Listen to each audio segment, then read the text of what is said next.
the national flag, the presidential standard flag, the national anthem, the national coat of arms, and the public seal.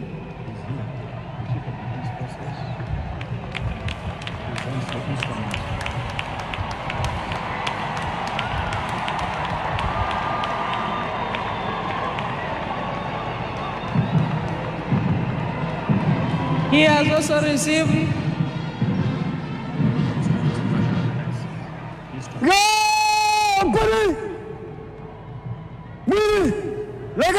the Chief of Defense Forces has handed over to His Excellency the President the instrument of power of the Republic of Uganda.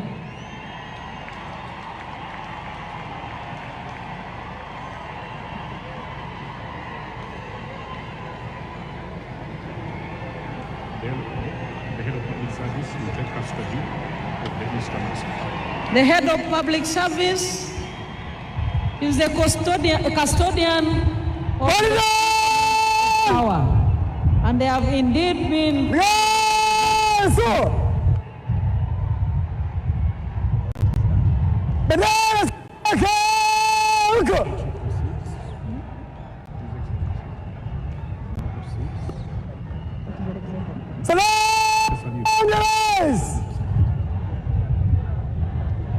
His Excellency the President is now receiving the national service.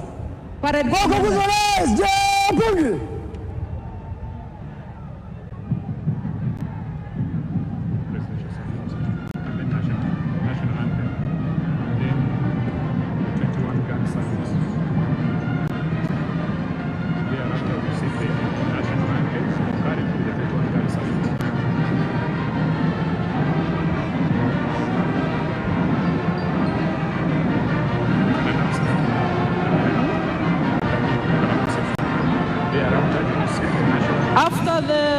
His Excellency the President receives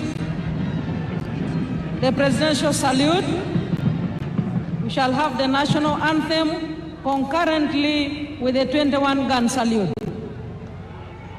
Parade Commander.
Tembea.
Mheshimiwa Rais wa Jamhuri wa Uganda na Amiri Jeshi Mkuu, gwaride rasmi la kuapisha lililoandaliwa na Jeshi la Ulinzi ya Wananchi wa Uganda liko tayari kwa ukaguzi wako, Mheshimiwa Rais.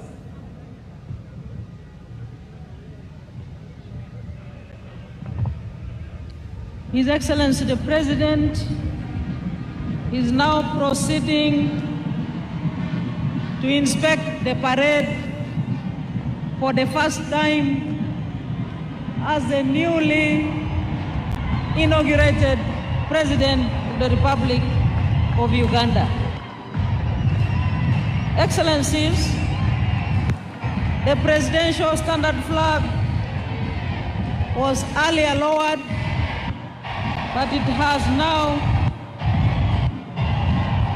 been hoisted, marking the beginning of the presidential term 2026-2031.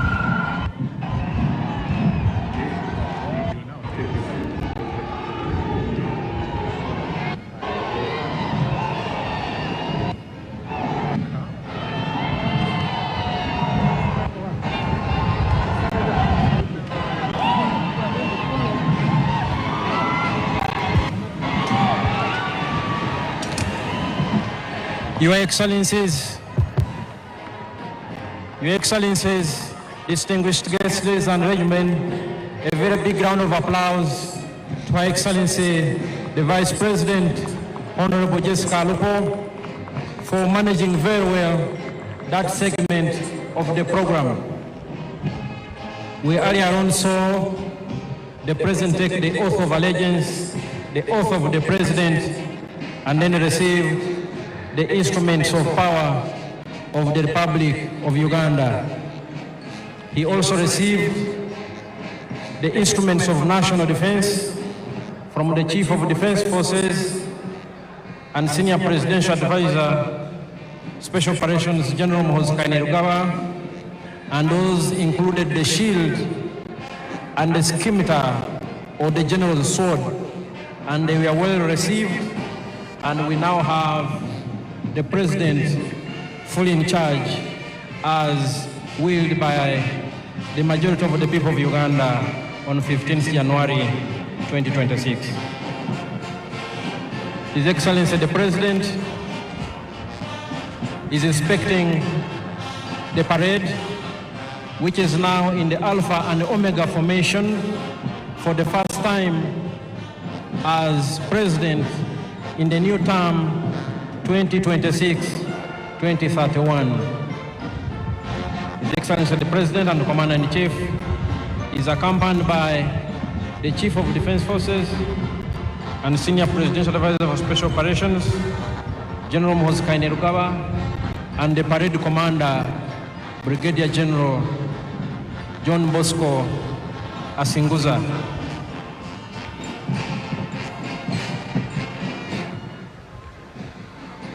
Once the President and Commander-in-Chief has concluded inspecting the parade, we will have the parade march past in slow and quick time,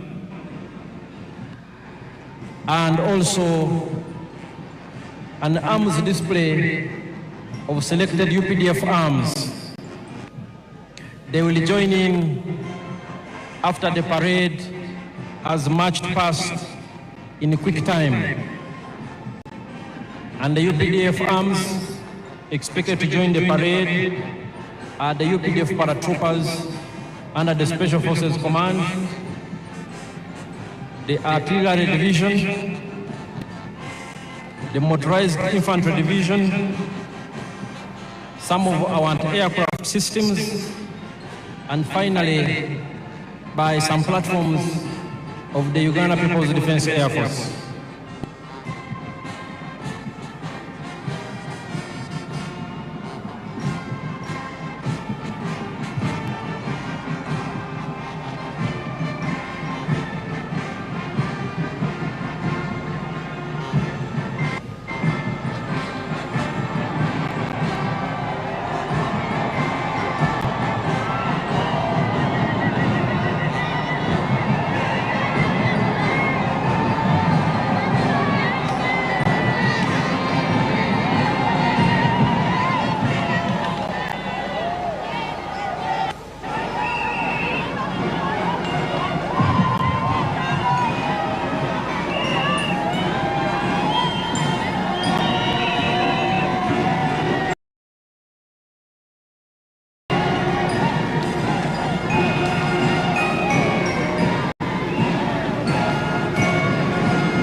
The newly sworn-in President of the Republic of Uganda for the new term 2026-2031 is still inspecting the parade.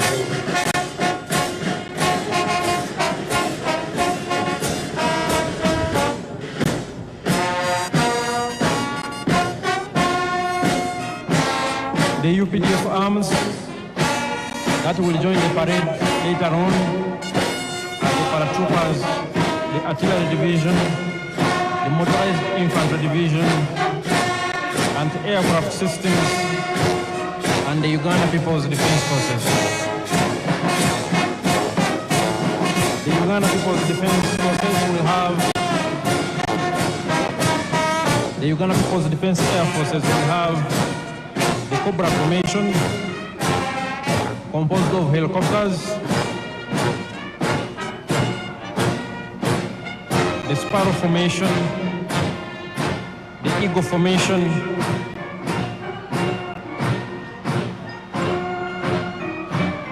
the Puma formation, and the Tiger formation.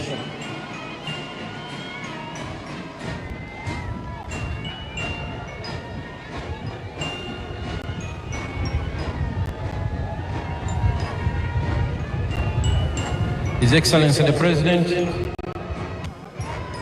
and Commander-in-Chief, accompanied by the Chief of Defense Forces and Senior Presidential Advisor for Special Operations, is just about to conclude the noble duty of inspecting the parade as Commander-in-Chief for the first time in the new administration that will run from this day, May 12, 2026 to May 12, 2031.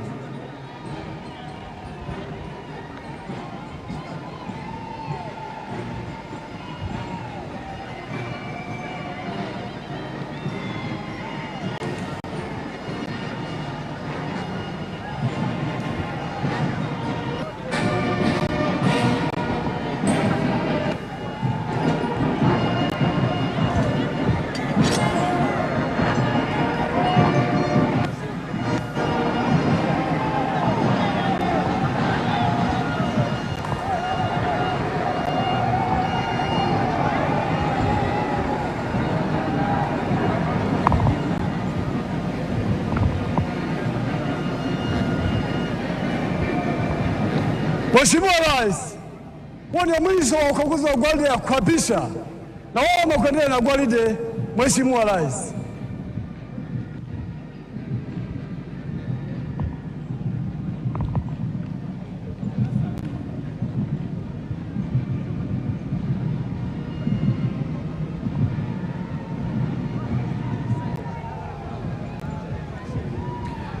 Your Excellencies, distinguished guests, ladies and gentlemen, His Excellency the President-elect, now sworn-in President of the Republic of Uganda and Commander-in-Chief of the UPDF, has finished inspecting the parade.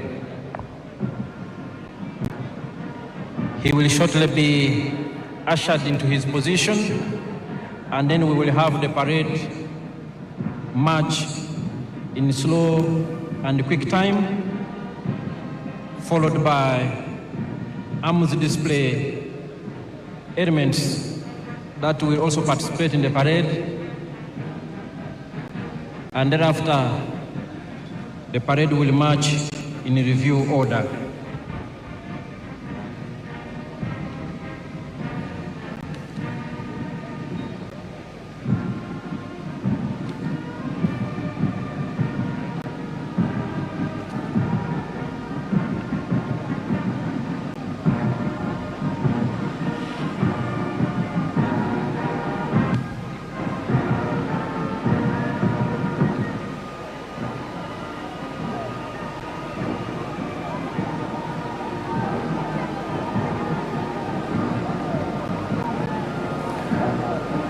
Earlier on, we witnessed the noble and constitutional duty performed by the chairperson of the Electoral Commission and the Chief Justice of the Republic of Uganda.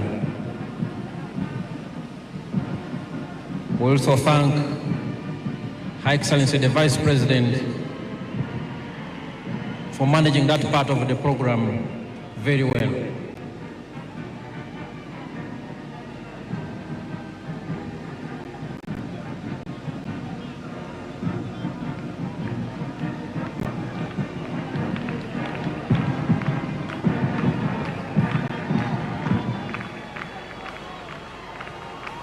His Excellency the President is resuming his position, the very, very important persons tent, and thereafter the parade commander will take over and conduct the parade in slow and quick time.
the parade commander, Brigadier General John Bosco Senguza, has invited the brass band composed of the UPDF, the Uganda Police, and the Uganda Prison Service to assume their position as the parade prepares for the march past in slow and quick time.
Napita mbele kwa heshima, kwa mwendo wa pole na mwendo wa haraka.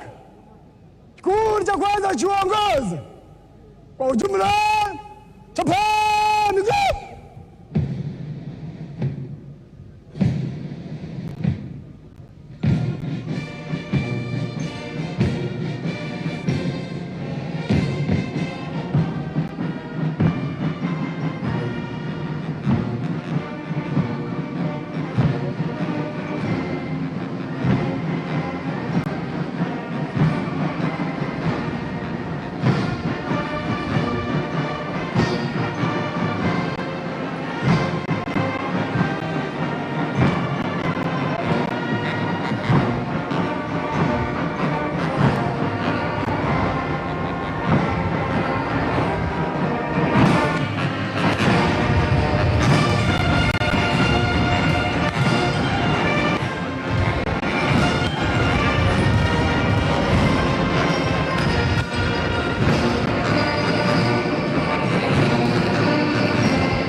Your Excellencies and distinguished guests, the color party is right in front of the dais, and we salute the color party.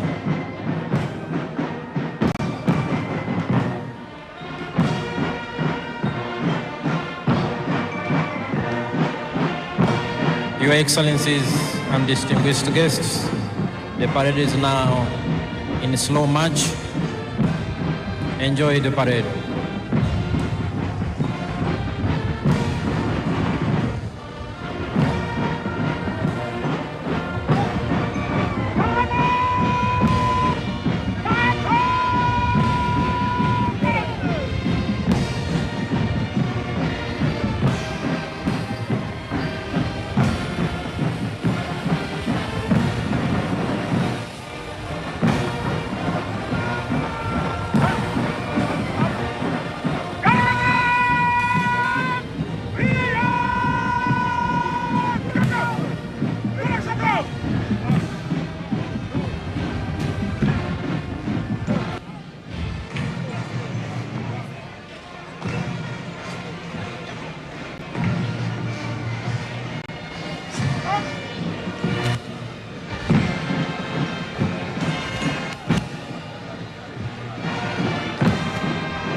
Your Excellencies and distinguished guests, the parade has switched to quick march.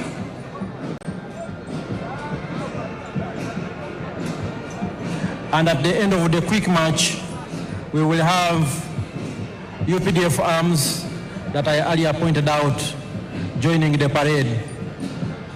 The paratroopers under the Special Forces Command, the Artillery Division, the Motorized Infantry Division, some of our anti-aircraft systems, and the air platforms of the Uganda People's Defense Air Force.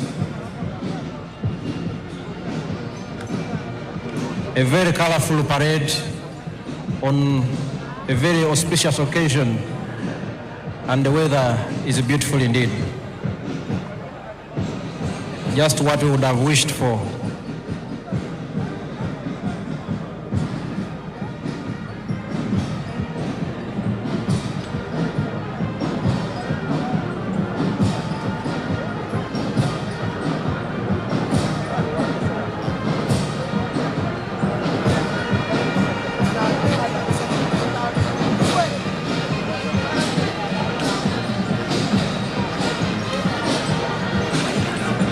The color party is right here with us in quick march.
Your Excellencies, distinguished guests, ladies and gentlemen, like I had earlier alerted you, the parade is now being joined by UPDF arms. We will have the paratroopers land on these grounds anytime from now.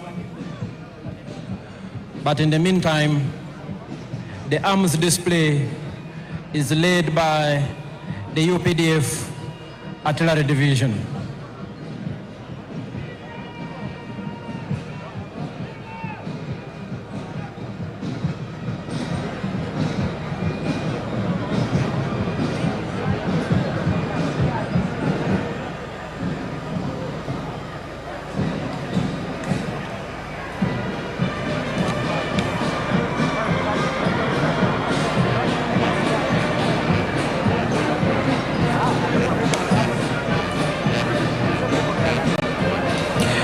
Your Excellencies, distinguished guests, ladies and gentlemen, what you are seeing now in front of you is some of the UPDF arms that have joined the parade at this point, led by the UPDF Artillery Division.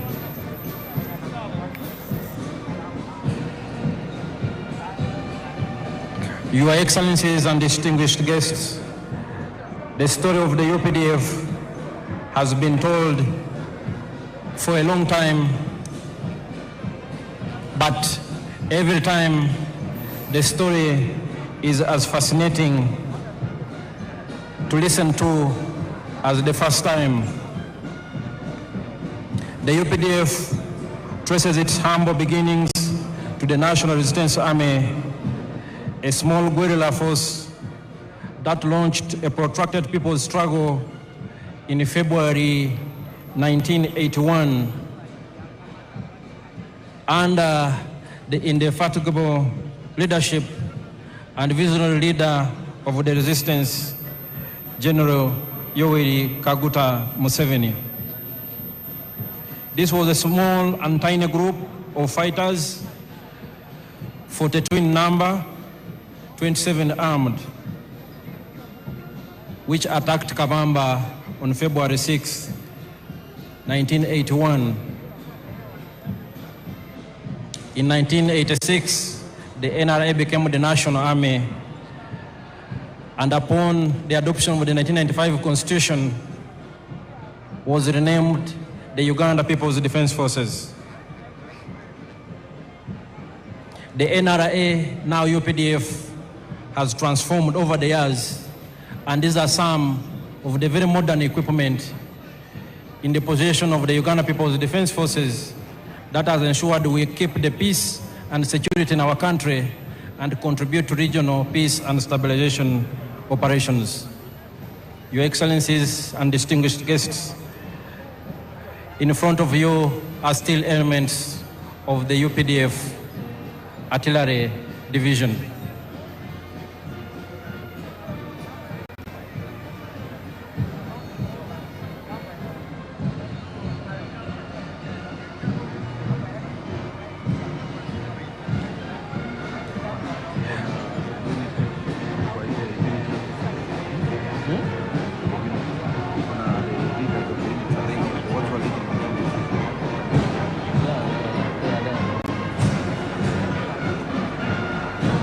Today, the UPDF is a very robust and modern, powerful military force that has achieved many things over the years. The peace and security, which I just talked about, anchored on key modernization and professionalization themes such as equipped and trained for combat and peace support operations. And indeed, what you see here are some of those arms that define the UPDF as a modern, experienced combat force that is ready to do its job. The Field Artillery Division is commanded by Major General Daniel Kakono. Your Excellencies and distinguished guests, ladies and gentlemen, right now in front of you are elements of the motorized infantry division of the Uganda People's Defense Forces.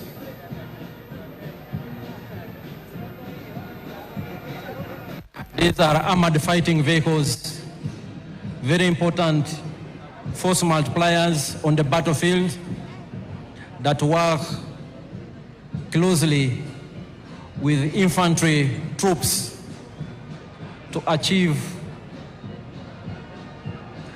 our military objectives.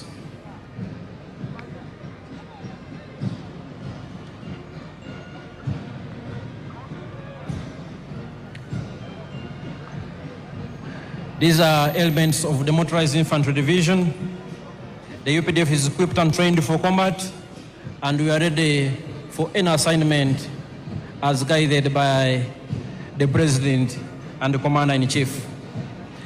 The UPDF has also greatly enhanced its rapid deployment capability and our ability to sustain the tempo of operations in any environment. As you can see, the different arms of the UPDF imply the UPDF's well-attained capability to conduct joint combined operations, enhancing our interoperability between the different services and arms, and ensuring we keep at pace with modern technology systems. Your Excellencies, ladies and gentlemen, these are still elements of the UPDF Motorized Infantry Division.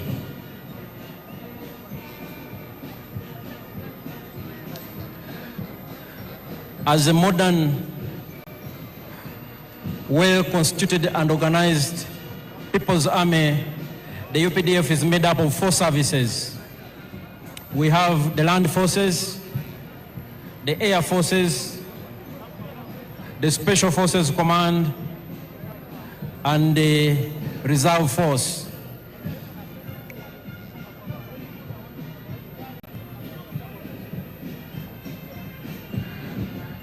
The UPDF Artillery Division and the Motorized Infantry Division are ground-based force multipliers that support the infantry to decisively achieve their military objective.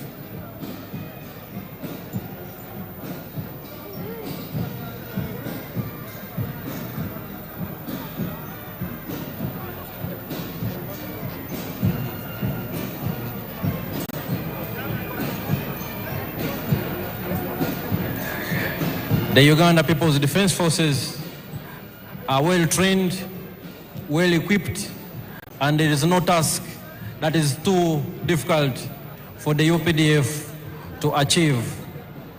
Indeed, as a reminder, and especially as information for some of our visitors today, the NRA, now Uganda People's Defense Forces, since the 1995 Constitution, has decisively defeated close to 30 insurgent groups that sought to destabilize the hard-won peace and stability in our country. We are aware that our immediate post-independence history was nothing but volatile, a period of great instability that was characterized by military dictatorships and governments of the day that had no respect for human rights, that instituted state-inspired violence against defenseless citizens. And as the Motorized Infantry Division concluded their march past, we are now joined, Your Excellencies and distinguished guests, by some of the UPDF anti-aircraft systems that have now also joined the parade.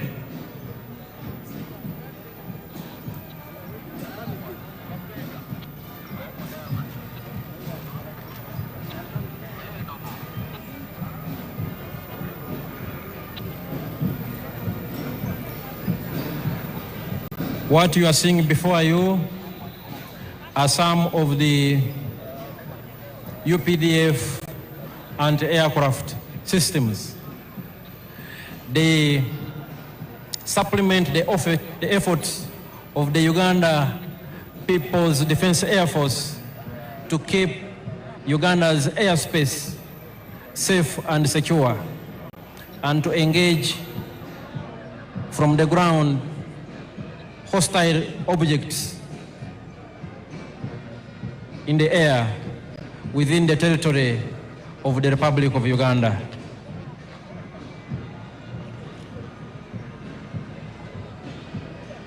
Your Excellencies and distinguished guests, the functions of the Defense Forces include the preservation and defense of our sovereignty and territorial integrity of this country. And as you can see, we are well equipped to undertake that function. We also cooperate with and support the civilian authority in national emergencies and other disasters. And most importantly, we promote and foster strong harmony, understanding between the defense forces and the wananchi.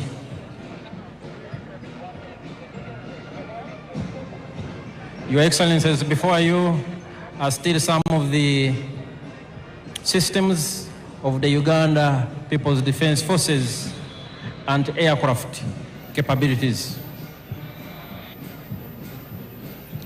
They are part of this parade.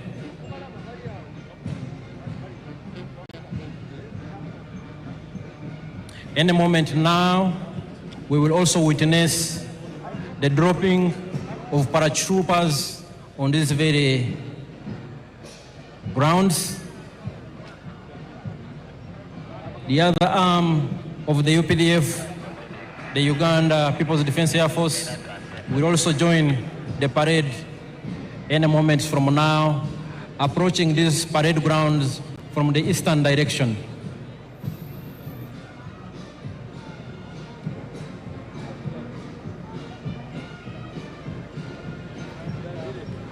From its early beginnings and its inception, the UPDF has been built on a strong foundation of discipline, ethics, and accountability. We respect the rule of law, we respect human rights, and we adhere to our military code of conduct. And those who fail to keep pace with the laws of Uganda and those of the military, we have our justice systems that ensure we remain a disciplined and accountable force. And perhaps our strongest and most important force multiplier is our strong civil-military cooperation. The UPDF is because of the strong support we get from the wananchi, but also quite significant has been the consistent and visionary support and guidance of His Excellency the President and the Commander-in-Chief, General Yoweri Kaguta Museveni, that has turned us into what we are. Your Excellencies and distinguished guests here, our paratroopers are already airborne. Our paratroopers are already airborne, and they will be landing on these very grounds. In 1986, and even in the 1990s, the UPDF did not have any special forces, let alone paratroopers to talk about. This one's up with you instructing the people there so they can come down. And in this respect, I want to salute the Chief of Defense Forces and Senior Presidential Advisor, General Muhoozi Kainerugaba, who was for a long time the commander of the Special Forces Command and who oversaw the development and improved capability of Uganda's Special Forces and the paratroopers whom we are about to see land on these very, very special ceremonial grounds here at Okollo. Our paratroopers are already airborne. Those who have and still possess good sight have probably already seen some, and they are descending here in a very controlled and orderly fashion. These are your own sons and daughters. paratroopers, a very important element of the Special Forces Command.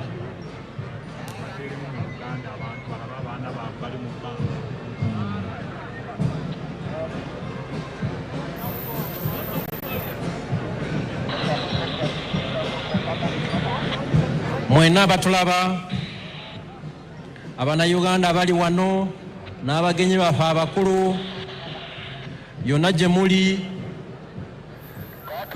tuli ku mukolo wano Okollo Ceremonial Grounds, mukolo mukulu, mukolo munene ogubadde gw'okulayiza omukulembeze w'eggwanga ayalondebwa n'Abannayuganda mu ngeri nnene nnyo ng'ayina 71.65% ey'obululu bwonna. Parade yaffe eyeggatiddwako n'ebimu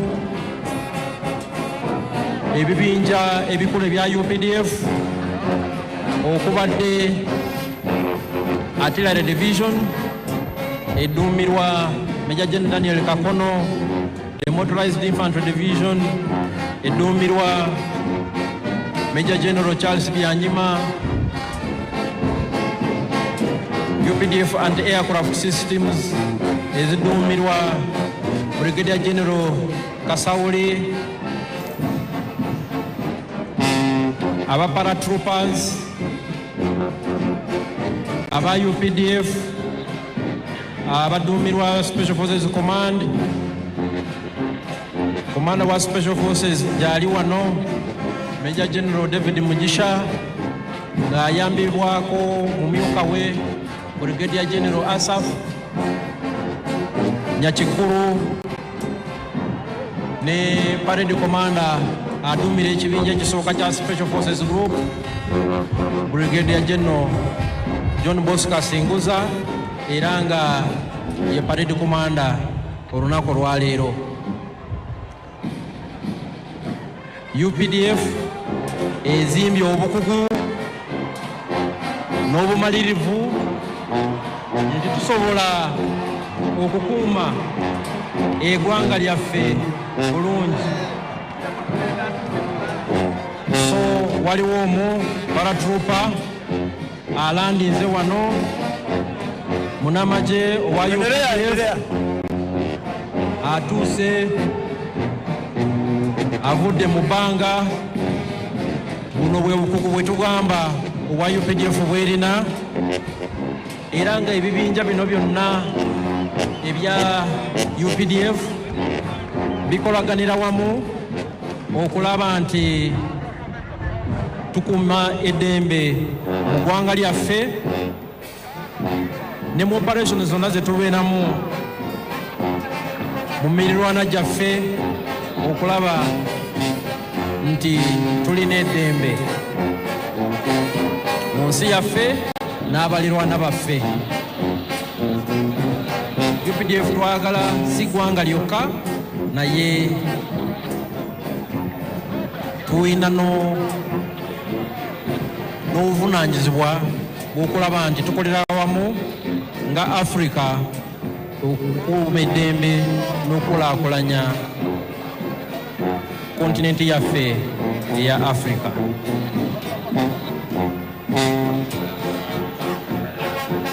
Your Excellencies and distinguished guests, we have seen some of our paratrooper commandos who are landing. They descended from very high in the skies and they have joined the parade, and they were indeed part of the parade. Your Excellencies and distinguished guests, some of the air platforms of the Uganda People's Defense Air Force that I talked about earlier are inbound. They are approaching these parade grounds from the eastern direction. They are approaching these grounds from the eastern direction. They are led by the Cobra Formation. The Cobra Formation is composed of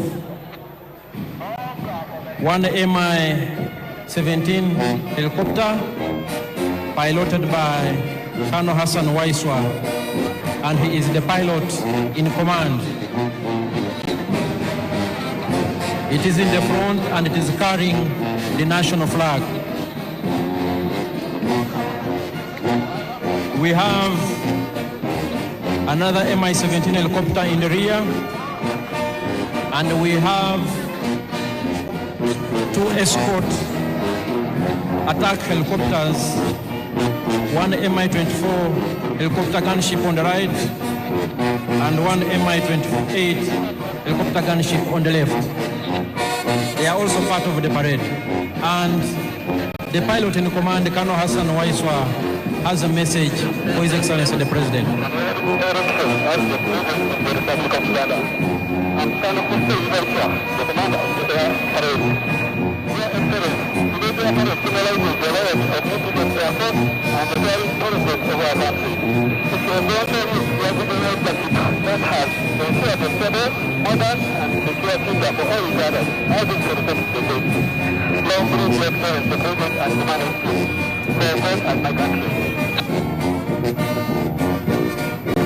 That was Colonel Hassan Waiswa. He has congratulated His Excellency the President for assuming the highest office in the land. Your Excellencies and distinguished guests, ladies and gentlemen, the different arms on display of the Uganda People's Defense Forces indicate our acquired capabilities to engage in joint combined operations. These elements work together to achieve one military objective. Here we have the helicopters in Cobra formation.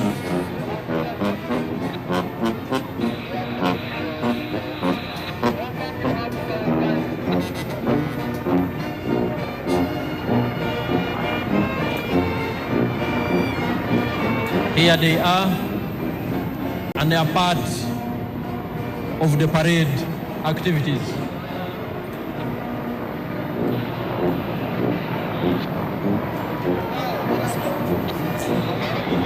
Your Excellencies and distinguished guests, the Cobra formation is followed by the Sparrow formation.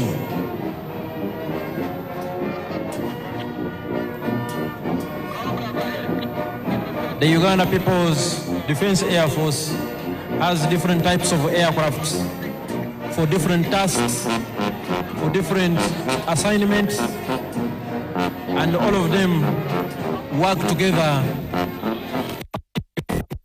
same mission.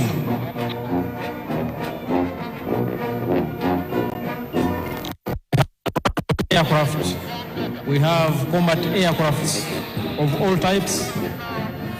We have surveillance aircrafts of all types.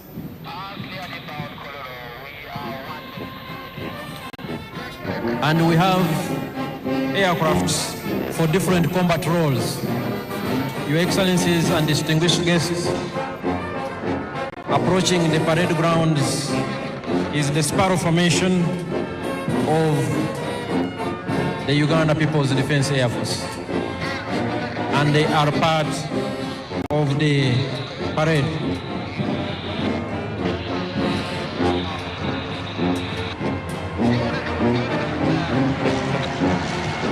The parade is still ongoing with the participation of these select UPDF arms. And right now what we are watching before us is the Uganda People's Defense Air Force platforms. The Sparrow formation is followed by the Eagle formation. All these aircrafts, ladies and gentlemen, are piloted by Ugandan pilots, well trained, they know their job, and all Ugandans, wherever you are, you should be very proud of what your sons and daughters have been able to achieve. For instance, the pilot in command is Colonel Hassan Waiswa, a senior pilot.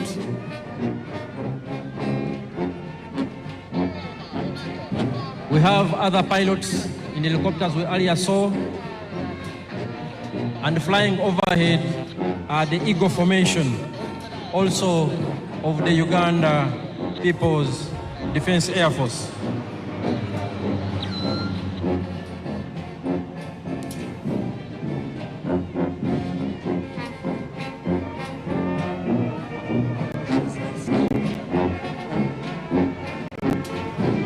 Your Excellencies and distinguished guests,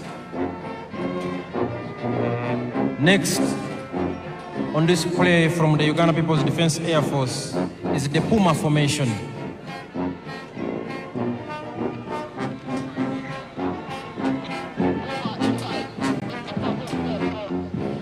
The Puma Formation is inbound here on the parade grounds.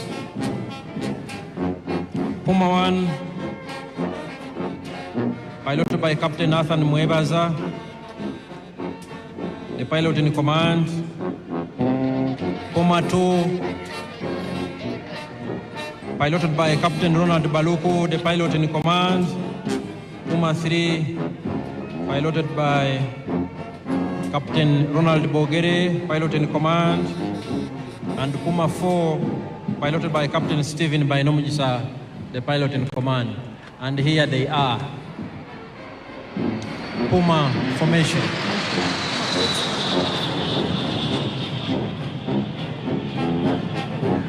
Your Excellencies, distinguished guests, ladies and gentlemen, we will have one of the Puma 4 aircraft coming back here on the parade grounds to conduct some maneuvers. And as I will remind you, the Uganda People's Defense Forces is composed of 4 services: the Land Forces, the Air Forces, the Special Forces, and the Reserve Force. All the 4 different services of the Uganda People's Defense Forces have been on display this afternoon. Puma 4 is here, one of our elite pilots. Puma 4, piloted by Captain Stephen Bainomujisa.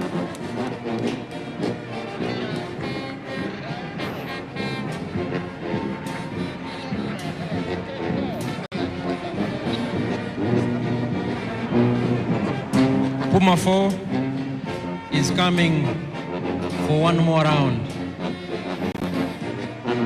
And Puma 4 will be followed by the Tiger Sukhoi.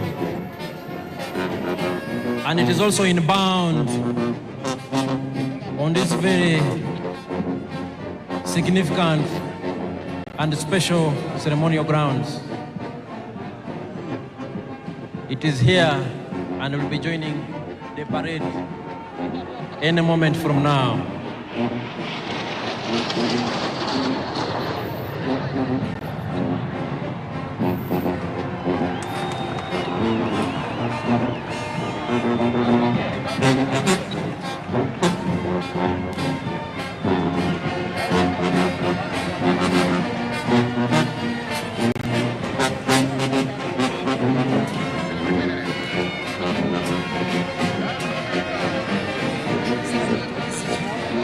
Puma 4 is coming to exit and will be followed by the Tiger Sukhoi.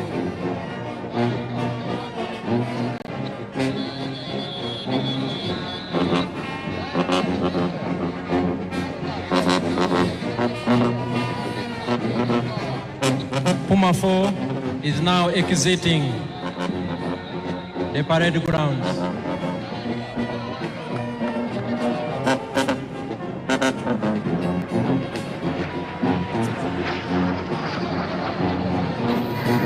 quite impressive indeed. Your Excellencies, ladies and gentlemen, we will now have the last presentation from the Uganda People's Defense Air Force, the Tiger Sukhoi, and here it is on the parade grounds.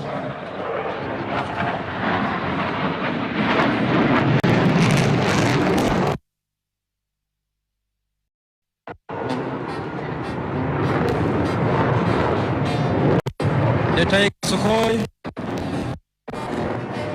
has joined the parade ground and is piloted by Lieutenant Emmanuel Sajabi, the pilot in command, and he is co-pilot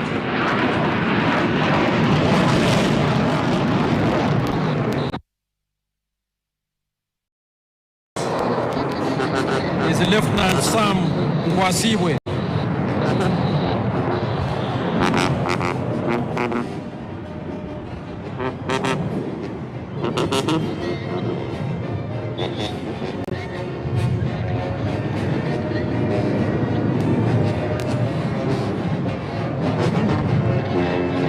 There it is, Lieutenant Emmanuel Sajabi and Lieutenant Sam Mwasibwe in charge of the Tiger Sukhoi.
The Tiger Sukhoi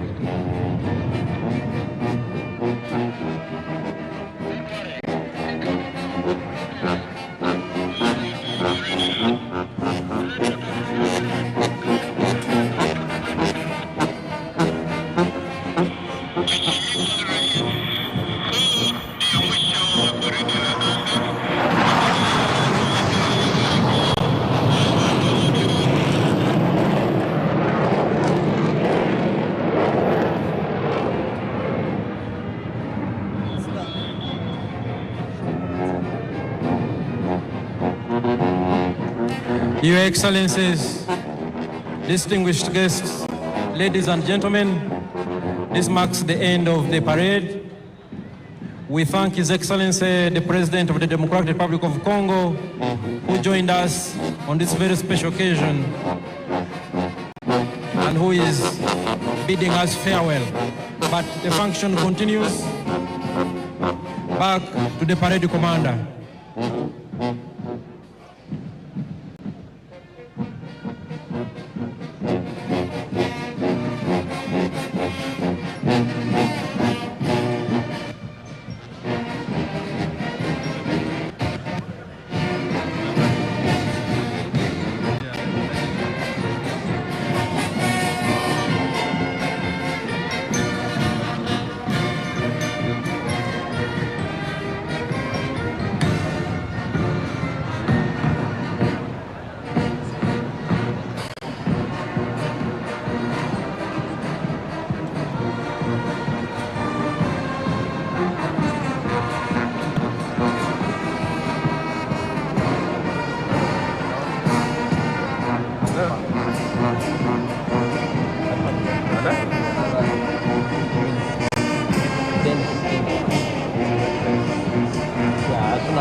Your Excellencies and distinguished guests, that was the full UPDF parade.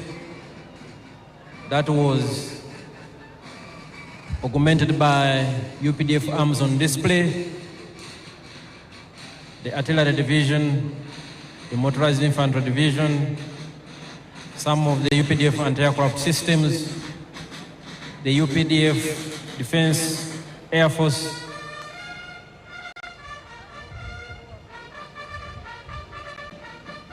the UPDF Defense Forces Air Force, and the paratroopers under the Special Forces Command.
Bendera za miaka huko.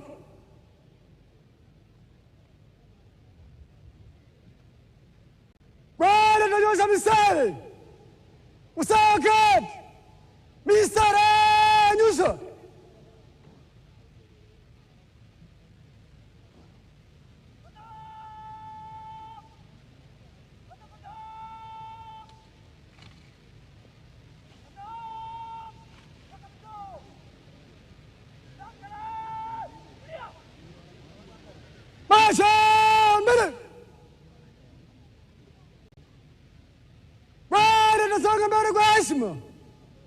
Komando haraka, usawa kati, barabara mbio.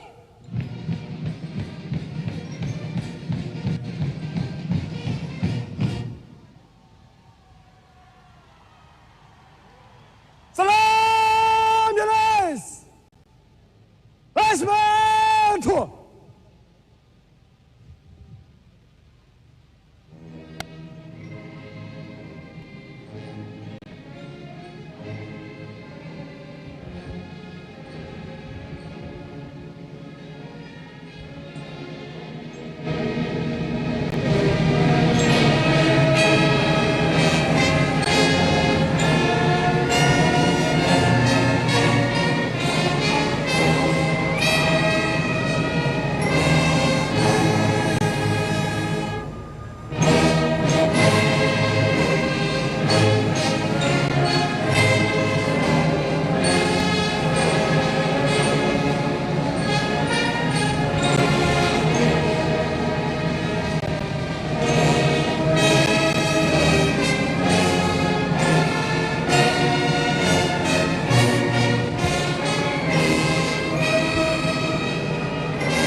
bendera. Badilisha kisura.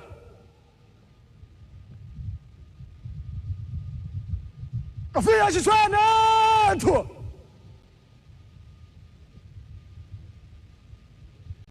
Jeshi la Ulinzi ya Wananchi wa Uganda, heshima na utii kwa Rais wa Jamhuri ya Uganda na Amiri Jeshi Mkuu.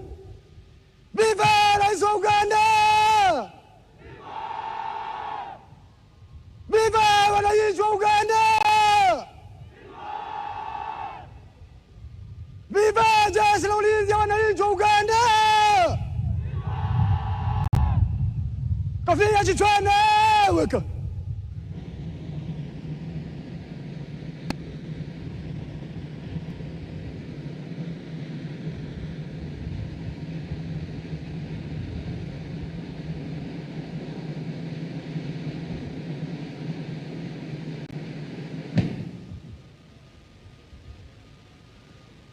Badilisha kisura.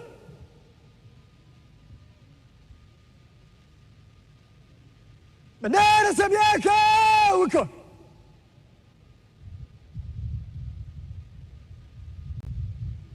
Tulia.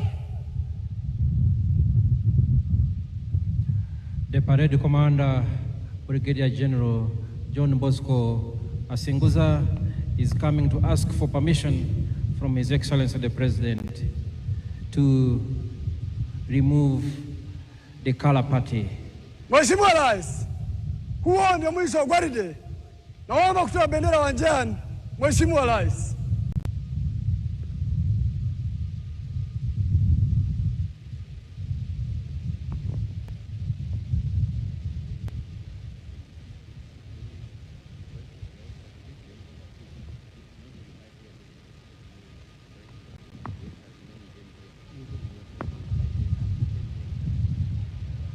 Turja bendera! Toa bendera uwanjani! Gwaride! Salamu ya bendera! Heshima tu!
Your Excellencies and distinguished guests, the President and Commander-in-Chief, General Yoweri Kaguta Museveni, granted by the Military Police Brigade under tight escort, indeed.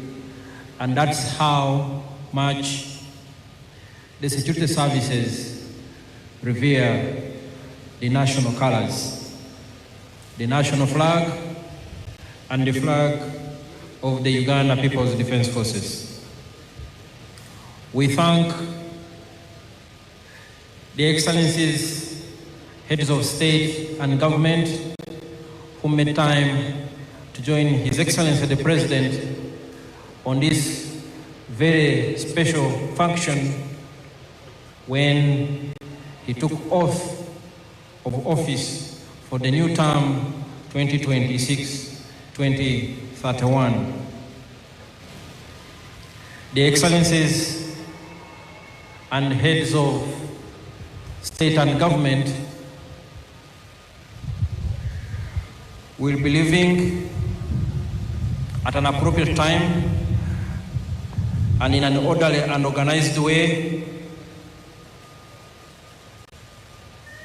We've already heard the President of DRC, His Excellency Felix Tshisekedi, who has left us. We thank him for making time, and he will be followed by His Excellency President Salva Kiir of South Sudan, who will also leave, and he will be followed by His Excellency the President of Burundi. His Excellency the President of Burundi will be followed by His Excellency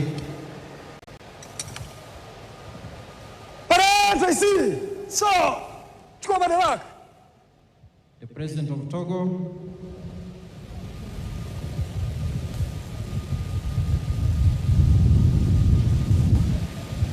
and we will continue to announce as appropriate when our distinguished heads of state and government leave these grounds. We request the members of the public and all distinguished guests in your respective capacities to remain seated. Remain seated.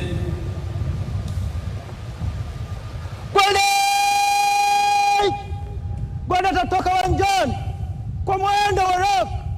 Usawa clear kwa ujumla. Clear. Go.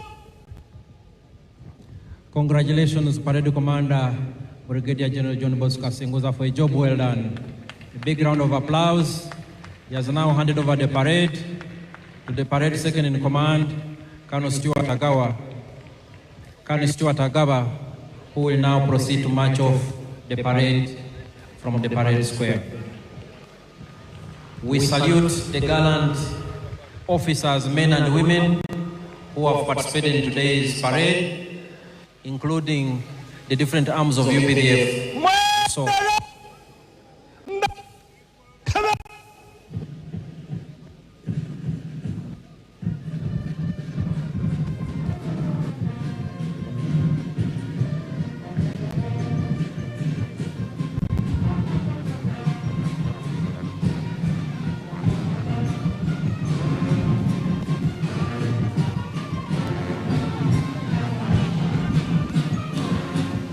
marching off. After that, they will be. Yeah. Congratulations. Huh? Congratulations. And then invite His Excellency the heads of state, then address the nation. Introduces. She introduces. Shall follow the proclamations.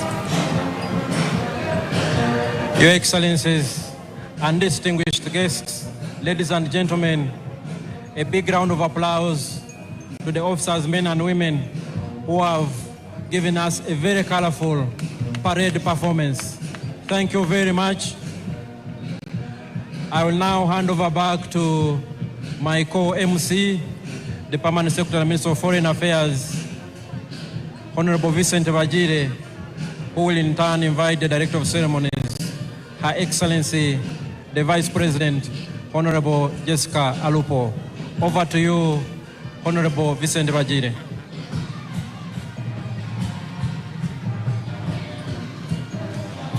Thank you very much, Colonel Chris Magezi, and indeed the commander of the parade, for that excellent job that you have done. Your Excellency and distinguished guests, the Director of Ceremonies, Her Excellency the Vice President,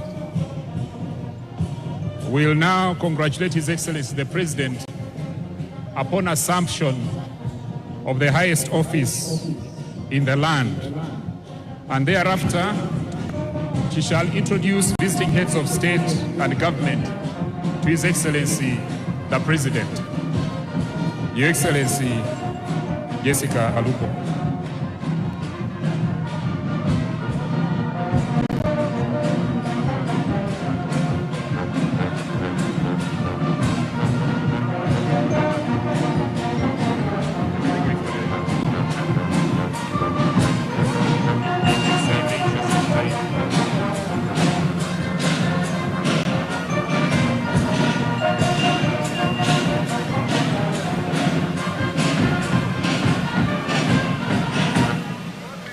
Your Excellency, distinguished guests, the parade commander has taken us through a very spectacular parade, march past in quick and slow time. And today, he decided also to entertain us with the UPDF paratroopers, SFC, the UPDF Infantry, Motorized Infantry Division, the UPDF Artillery Division, the UPDF Anti-Aircraft Systems, and the UPDF Air Force platforms. Excellencies, I believe that he deserves appreciation. Join me in thanking His Excellency, the President, and the parade commander. What the parade commander has done is a clear demonstration that the Commander-in-Chief is prepared to defend the national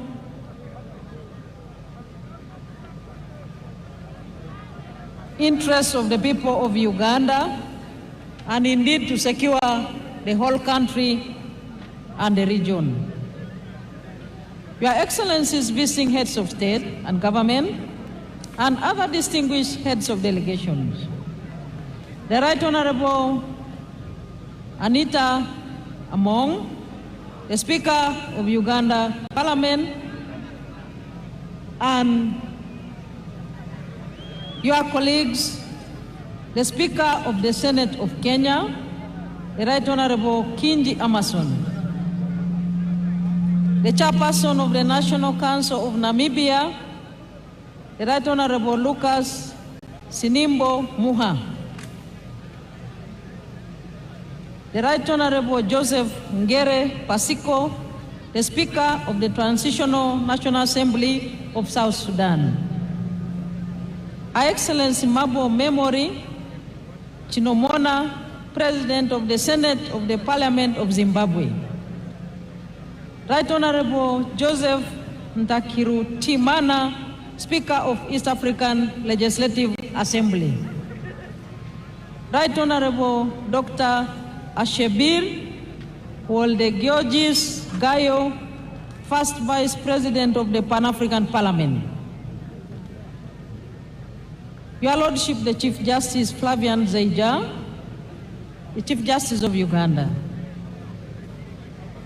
the Right Honorable Haji Moses Kigongo, the first National Vice Chairman of the National Resistance Movement, the Right Honorable Robin Anabanja, the Prime Minister of Uganda,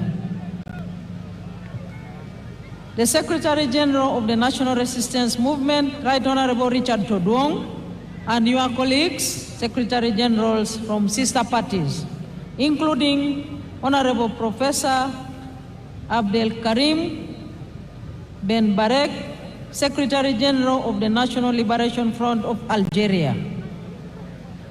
Honorable Dr. Asha Rose Migiro, Secretary General of Chama Chama Penduzi of Tanzania. The Honorable Mr.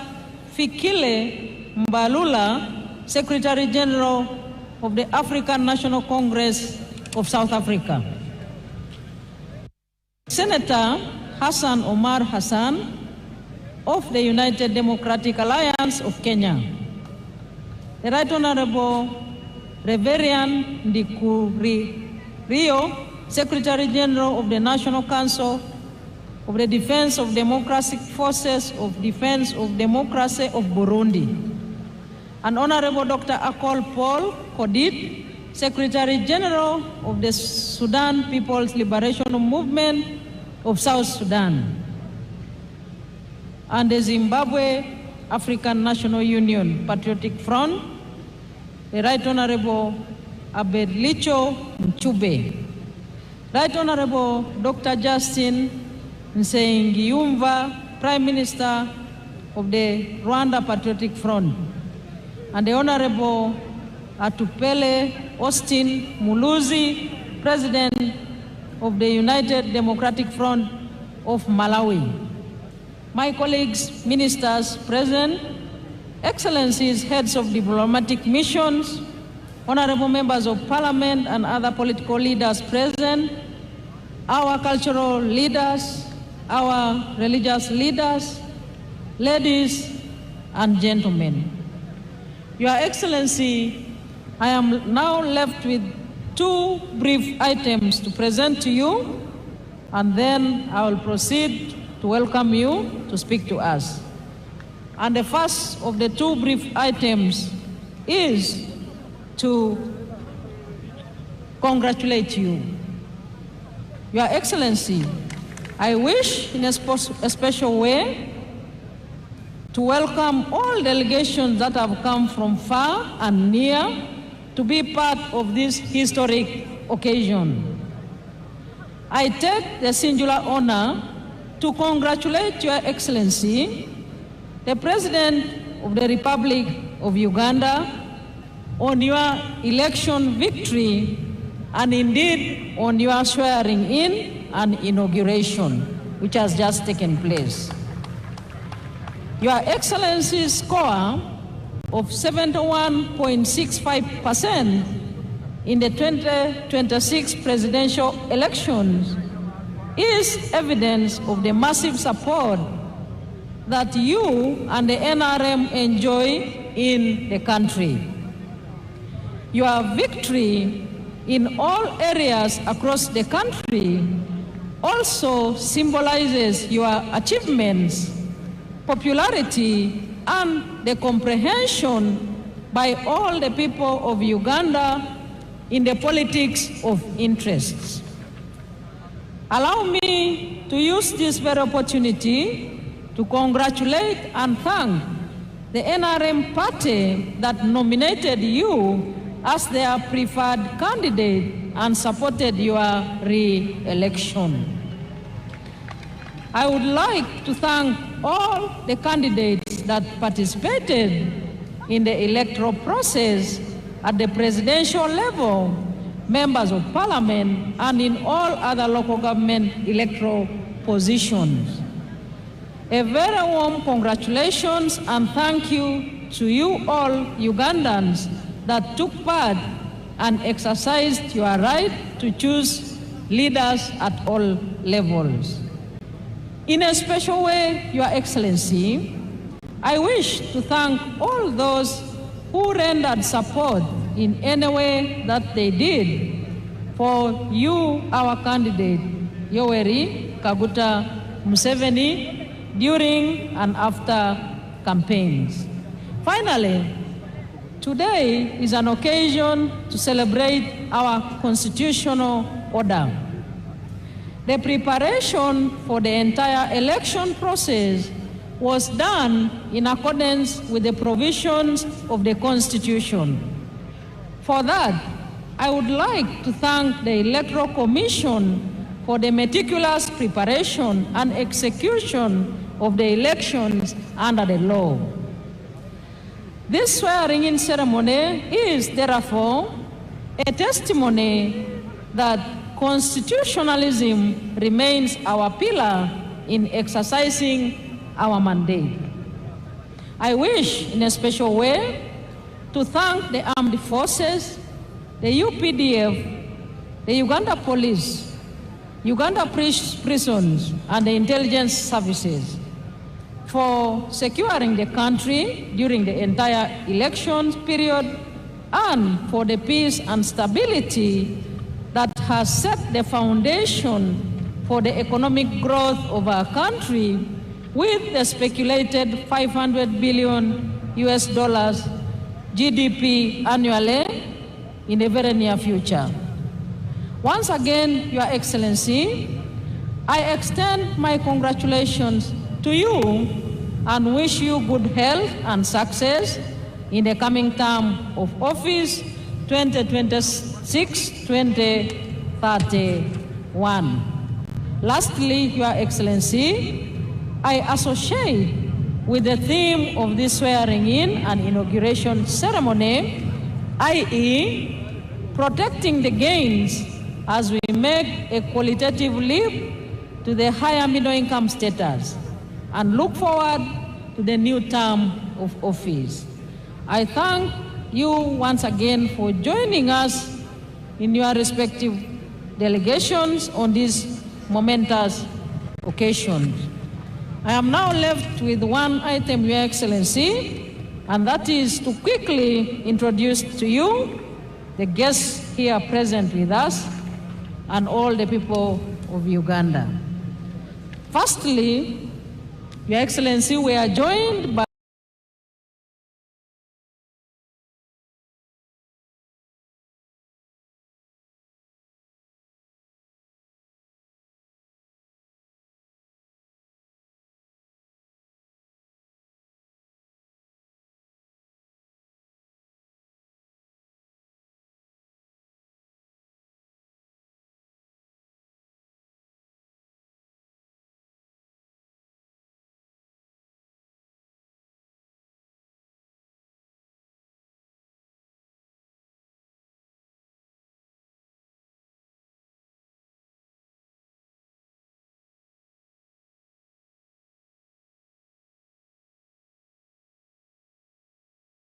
His Excellency, Republic of South Sudan.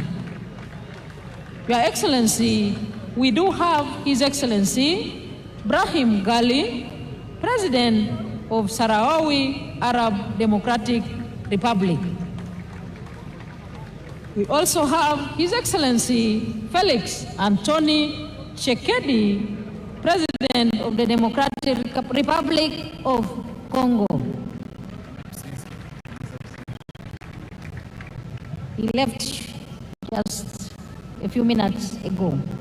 Your Excellency, we are joined by His Excellency Bryce Clotaire Oligui Nguema, President of the Gabonese Republic. And we do have His Excellency Evariste Ndayishimiye, President of the Republic of Burundi. And we do have His Excellency Taye Atske Selassie, President of the Federal Democratic Republic of Ethiopia. Your Excellency, permit me to introduce representatives of the heads of state and government here present. His Excellency Professor Kithure Kindiki, Deputy President of the Republic of Kenya. His Excellency General Dr. C.G. Chiwenga and his dear spouse, Vice President of the Republic of Zimbabwe. We have Her Excellency Gabriela Savila Jimenez Ramirez, Vice President of the Bolivarian Republic of Venezuela. And we have the Right Honorable Dr. Titunga Elijah Ngurare, Prime Minister of the Republic of Namibia. Next, the Right Honorable Dr. Justin Nzenguyumba, Prime Minister of the Republic of Rwanda. And His Excellency Manuel Osa Nsue Nsua, Prime Minister of the Republic of Equatorial Guinea. And we have Senator Thulisile Dala, Deputy Prime Minister of the Kingdom of Eswatini. Your Excellency, may I also take this opportunity to introduce to you the former heads of state and government who have graced this occasion with their physical presence. We do have His Excellency Olusegun Obasanjo, former President of the Federal Republic of Nigeria. We are joined by His Excellency Haile Mariam Desalegn Boshe, former Prime Minister of the Federal Democratic Republic of Ethiopia. Your Excellency, you are joined by His Excellency Jakaya Kikwete, the former President of the United Republic of Tanzania. We are also joined by His Excellency Uhuru Kenyatta, the former President. Thank you. Former President of the Republic of Kenya. Your Excellency, distinguished ladies and gentlemen, I further take this opportunity to introduce and welcome the following representatives of the heads of state and government here present. We have His Excellency Azuz Nasri, President of the Senate of the People's Democratic Republic of Algeria. His Excellency Losang Jamkan, Special Envoy and Vice Chairman of the Standing Committee of the People's Republic of China. We have Senator George Akuma, Secretary to the Government of the Federation of the Federal Republic of Nigeria. And His Excellency Abdoulaye Diop, Minister of Foreign Affairs and International Cooperation of the Republic of Mali. We do have Dr. Ohenyo Butale, Minister of International Relations of the Republic of Botswana. And we are joined by Her Excellency Olga Gisalaine Ebok Babakas, Minister of Social Development of the Republic of Congo. Your Excellency, we are joined by Honorable Angie Motsheka, Minister of Defense and Military Veterans of the Republic of South Africa. We have His Excellency Sheikh Kakbut bin Nahan Al Nahan, Minister of State for Foreign Affairs of the United Arab Emirates. We have Her Excellency Onishi Yohei, Parliamentary Vice Minister of Foreign Affairs of Japan. We have His Excellency Atta Sadorov, Leader of the Democratic Party of the Republic of Turkmenistan. And we have His Excellency Mr. Dionisio Manuel da Fonseca, Minister of State and Chief of Civil House to the President of the Republic of Angola. We have Honorable Bella Chakesova, Deputy Minister of Digital Development, Communications and Mass Media of the Russian Federation. We have Honorable James Gaka, Deputy Minister of Foreign Affairs of the Republic of Ghana. We are joined by His Excellency Engineer Walid bin Abdulkarim Al-Kareji, Vice Minister of Foreign Affairs of the Kingdom of Saudi Arabia. We have Honorable Mr. Jayan Chaudhry, Minister of State for Education, Skills and Development of the Republic of India. We have Mr. Nicholas Checker, Senior Bureau Official for African Affairs of the United States of America. We have His Excellency Ambassador Aden Hassan Aden, Special Envoy of the Republic of Djibouti. And we have His Excellency Dr. Mutiba Luabelwa, Executive Secretary of the International Conference on the Great Lakes region. And we do have Honorable Ambassador Stephen Patrick Mbudi, Secretary General of the East African Community. And we have His Excellency Dr. Wokne Gebedehu, Executive Secretary of the Intergovernmental Authority on Development. And we have Your Excellency in our presence, His Excellency Ambassador Haddadi Selma Malika, Deputy Chairperson of the African Union Commission. We have His Excellency Wang Gong, the Special Envoy for the Horn of Africa of the United Nations. And last but not least, we have Excellencies, Ambassadors, and High Commissioners accredited to Uganda, representing respective heads of state and government. And we have, Your Excellency, all members of cabinet present here, all members of parliament present here, Right Honorable Deputy Speaker, Secretary General ODM Kenya, Honorable Catherine Omanyo. Your Excellency, it is now my singular honor and privilege to invite you to address us. The floor is yours, sir. Thank you, Your Excellency. Very nice speech. Your names are difficult. There are many, but you did a very good.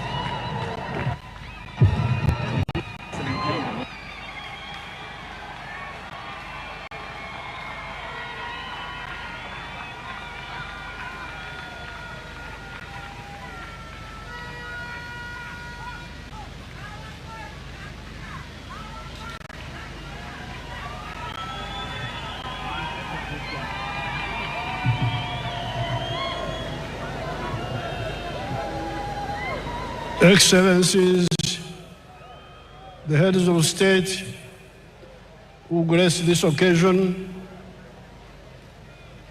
as you heard the presidents, His Excellency Ndayishimiye, President of Burundi, His Excellency Fauri Ngasimbe, President of Togo, His Excellency Ibrahim Gali, Sahrawi Republic, His Excellency Felix Antoine Tshisekedi, Democratic Republic of Congo, our sister, Her Excellency Dr. Samia Suluhu, Tanzania, His Excellency Hassan Sheikh Mohamud, Somalia, His Excellency Oligui Nguema, Gabon, His Excellency Daniel Francisco Chapo, Mozambique, His Excellency Taye Selassie, Ethiopia, and His Excellency Salva Kiir, South Sudan, and the Vice Presidents. So, Your Excellencies, I welcome you to Uganda, and I thank you so much for showing solidarity with us. Now, among these excellencies who are here, you, the Ugandans, especially the Bazukuru, the young people, Abazukuru Jemuli,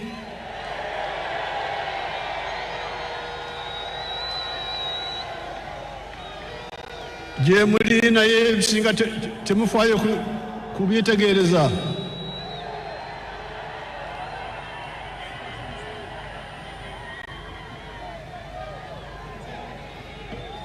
Mutomera butomezi. Twali ekyo.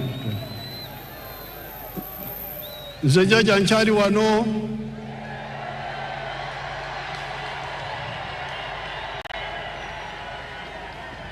Ngenda kubasomesa.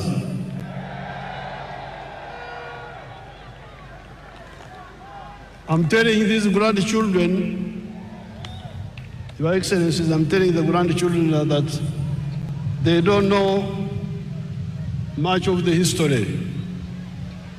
So on this occasion, I want to thank the people of Tanzania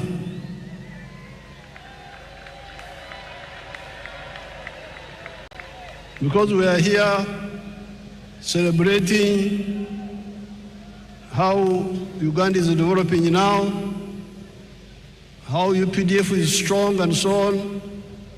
But the one who gave us the foundation was Mwalimu Kambarage Nyerere. And I'm glad Our Excellency Samia is here, and I'm telling you in her presence, I'm telling you people. So never forget Tanzania. Then we have got a very tall man. I had not met him before. Our son from Mozambique, the tall man, you stand up and they see you. He's a very tall man. He's the new president of Mozambique. Mozambique, working with Mwalimu, are the ones who helped us to build this force which you see here.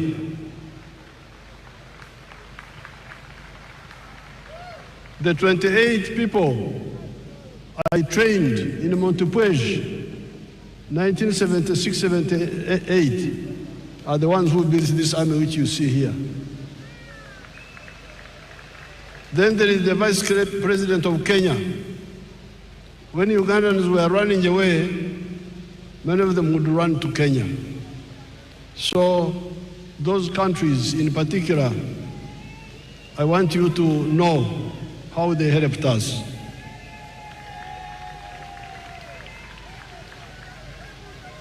I thank all the excellencies who have come here, and the vice presidents, and the prime ministers, and the ministers who have come here. They have shown solidarity with us. I thank them so much.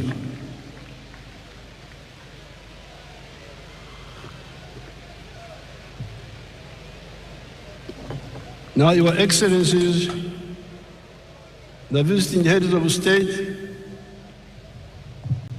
heads of government, and heads of delegations, Her Excellency the Vice President of Uganda and other leaders, all the wananchi, especially the Bazukuru, muri mucha Bazukuru.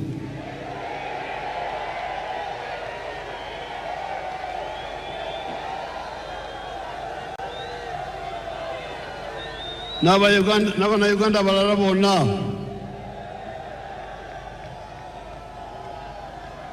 nafa abakadde temutwerabira.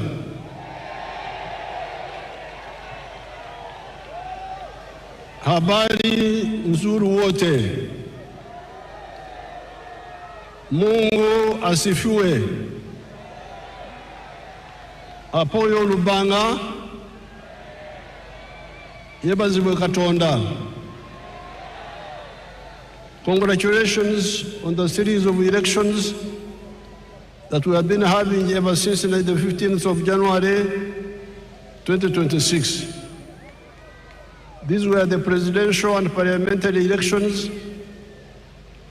district chairpersons, district councillors, sub-county chairpersons, and sub-county councillors. I especially congratulate our party, the NRM, for winning all those elections with big majorities. Abana Uganda, mwebale kuwagira NRM.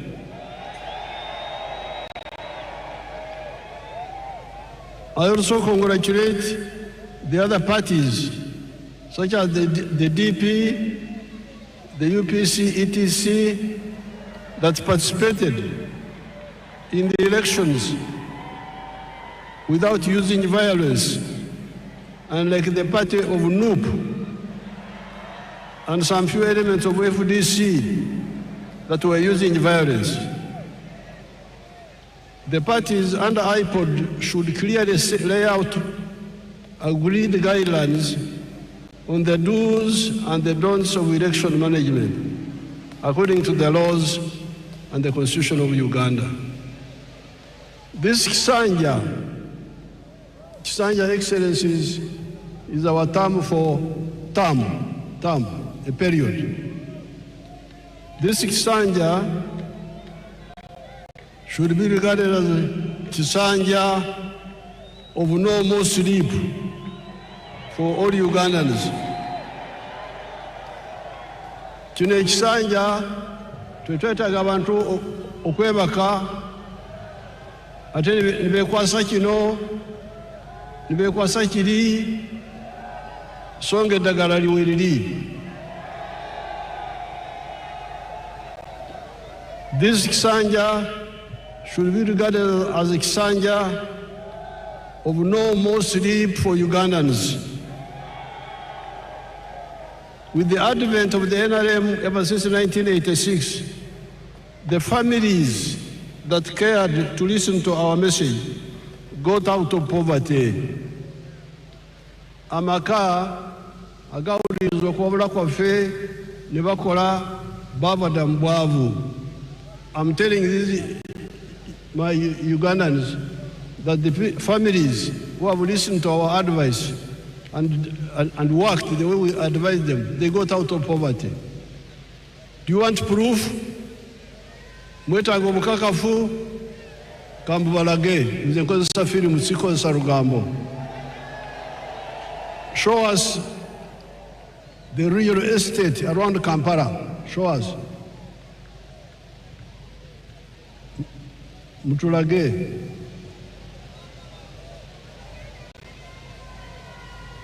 Show properly, don't switch off.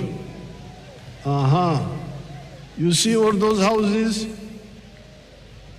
All those are new houses. And they are built by your own Ugandans. They are not built by foreigners. Yes, there are poor people in Uganda, but there are also those rich people you see there who listened and took advantage. Look at the real estate explosion around the Kampala Entebbe area, even before you go to other parts of Uganda. In the last elections, I reminded you of the Matafari, Emiganda contributions that the NRM has put on the House of Uganda in the last 40 years. Excellencies, during the campaign, I told these young people that NRM in the last 40 years has put a matafari, which is our word for bricks, has put 7 matafari on the House of Uganda. In other words, the NRM has made 7 contributions to Uganda in the last 40 years. The first one, peace brought about by the NRM ideology of rejecting the politics of sectarianism caused by the reliance by the opportunists on the ideology of emphasizing identity of tribes, identity of religion, instead of emphasizing the interests of wealth creators that depend on their own sweat and develop countries. This is brick number 1. When we rejected the politics of sectarianism, of identity, of tribe, of religion. That's how we're able to unite the people.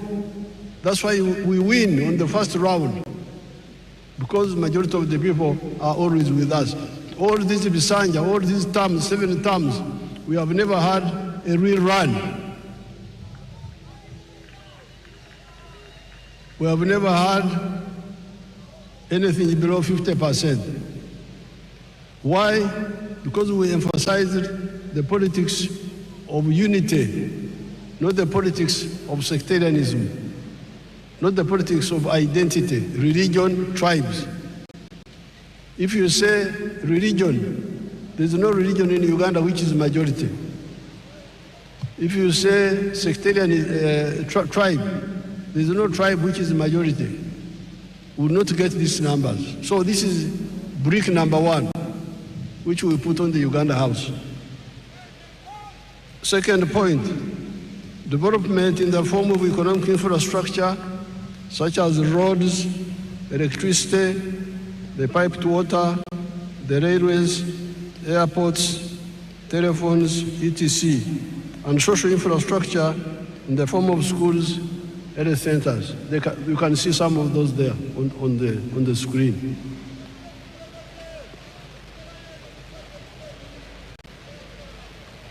Number C, the brick number 3, wealth. You remember, I've been telling you, Enkura Kulana, in Swahili we say, maendeleo. But you can have maendeleo, in Swahili we must also have utajiri, wealth. So some people have been talking of roads, railway, electricity, but they never talk about wealth. And this is a mistake.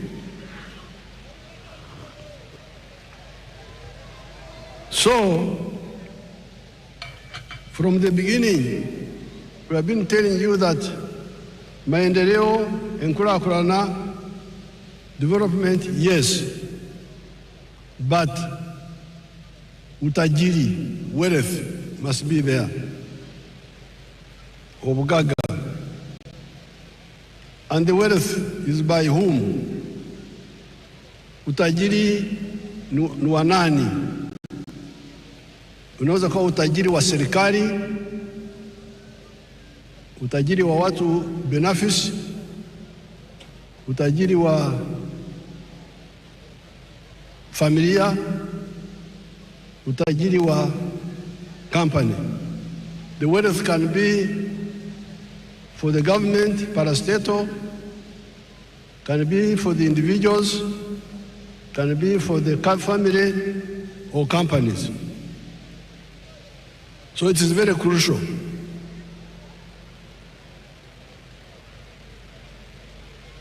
And in the case of Uganda, we have been telling you that the wealth is in the 4 sectors: commercial agriculture, manufacturing and artisanship, services and ICT. If you want wealth, these are the 4 sectors where wealth is. Then number 4, it is now the wealth. Once people create wealth, the wealth creates jobs. You cannot have many jobs without wealth. Huwezi kuwa na ajira ya kutosha bila kujenga utajiri wa serikali, wa binafsi, wa familia, wa company. Kujidanganya huko kuache. Mwache kujidanganya. Muleme okwelimba. Tusobola kubera n'emirimo awatali bugaga. Then brick number 5 were services. Service delivery. The government must provide some services like security, like health, like justice. Those are done, education, those are done by the government, and the government has done it. Then number 6, market, soko, tukizalisha mali, sisi wazalishaji mali, nani atanunua bidhaa zetu kwa wingi? If we create wealth and produce products, who will buy our products? So that's why the NRM from the beginning, with our elders, Mwalimu, Nyerere, Kaunda, all of them were clear. You cannot talk of development without market. We must unite East Africa, unite Africa, so that we have a market that can absorb the products that we produce. The United States is a powerful country because they have got their parents created a big market for them. If I was in the USA, I would be a billionaire by now, because the market is there. You produce something in New York, it can be sold all the way to California. But here in Africa, the market was fragmented. But thanks to our partners in East Africa, we have united the East African market. All these leaders you see here, many of them are members of East African Community, of COMESA, of the African Union, the CFTA. So the market is now there. Then in the case of East Africa, we are talking of the political federation also, which will deal with the issues of security. Now the NRM has been telling you that out of the 7 BRICS, NRM has put peace is now there, infrastructure is there, the service delivery of health care and schools is there, the market of East Africa is there, the market of Africa is there, we can also access the international market. So the problem is you now to do your part. And your part is in 2 areas. Wealth creation. Be part of wealth creation. Tozira bugaga, nzenedira bugaga. Zinjagala bwavu. Tombure byo bugaga. Be part of wealth creation. And once you create wealth, you should also create jobs. Now, during the campaign, I showed you examples here. Let's see them, some of them again, a few of them. Basangwa.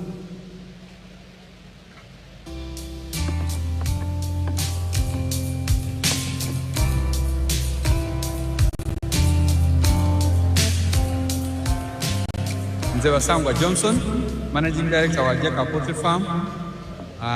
Jaka Poultry Farm yaganibwa Bukwenge, Kamuli Municipality, Kamuli District. 2007 twatandika obulunzi nga tutandikira mu Kamuli County Council by then mu plot yali 50 feet by 100 feet. There's a foot atano kumi eda itaka. Tutandika tutya twali nga tulina ebyobufuzi wano mu Kamuli nga waliwo ensonga nga chairman wero C5 omugenzi kawugaba mwidukira Katonda mu ekyumulo eky'emirembe nga bamutoyiremu abantu bangi abatamu application nga bali kwenda okufuuka ba chairman ba 5. Aye president yaida yatulungamya yakoba tubana abantu mwena mwena tumusobola kuba ba chairman ba 5 aye abantu mujje mukola emirimu egingi ng'okulunda yayogera kulunda embidi okulunda enkoko byonna yabyogerako nze napikinga mu ky'okulunda enkoko n'atandika efaamu mu 2007 n'enkoko 5 sawadde niwendogerera ku faamu kuno tiize mabega ntambwire pulezidenti yaida yankyalira mu 2010 nga nina enkoko 5 yasanuka ino sawadde no tutambwire tulina enkoko mitwalo 2 mulala tufulumya amagi etula 2,000 buli lunaku etula 2,000 livaamu miliyoni 2 buli lunaku omwezi liba miliyoni 6 omwaka tuba tuli mu biliyoni ze 6 n'ekitundu etuba tukolaki kuyingiza so tuwuliriza omulamwa gwa pulezidenti okuva ku kiseera ekyo twakati katukigiireku pulezidenti awaire musanufu ino ku bintu byenkoze era nga buli kaseera nkyekingako wendogerera kati tulina abakozi 300 betukozesa. Now you remember I was giving you the example of Basangwa. In 2007, I found them fighting for the position of district chairperson, political position. There were many of them. I advised them, why do you all fight for politics? Why don't you look at wealth creation? And I told them what to do, which we have been telling you from 1996. The 7 activities that you can do on a small scale in agriculture and you get out of poverty. Basangwa listened to my advice and he had a small plot of 20 feet, is it 50 feet by 100, I think. He started rearing chicken for eggs. So he's now a rich man, getting more than 7 billion shillings a year now. But not only is he a rich man now, but he's now employing 300 people. So a poor man who had no wealth, who had no job, now is a rich man, but also has created jobs for 300 other Ugandans, those ones you see there. Then we go to Joseph Ijara of Serere.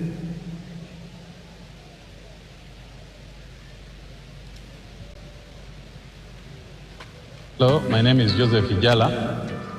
I am the proprietor of Taifa Farm, which is located in Serere in a place called Kakusi, where we are. And in Taifa we have dairy, poultry, and we also make laundry basso. But we also have the value addition aspect of the farm, where we produce yogurt and pack it in it for the market. This project started 11 years ago after an inspiration from His Excellency, the President of Uganda, when he had come here and he was teaching people about the 4-acre model. He was having a rally in Soroti. And that time I was working as a taxi driver. I was doing that master business in Soroti. So when I heard this, when I heard he was around, I crossed to go and listen to his story. And he was talking about a 4-acre model, how to improve household income. So when I came back, I was fired. Because I delayed there at the taxi and the guy said, you go and eat those ones that you had. But I had already this land, 2.5 acres, but I also had local chicken here. But after hearing that, I got inspired to put more effort on raising this chicken. So I raised the chicken to a tune of about 100. I was very famous for local chicken. So, but then local chicken were not answering my day-to-day needs. So I decided to translate it to layers. In Taifa Farm, we have 10,000 layers, which give me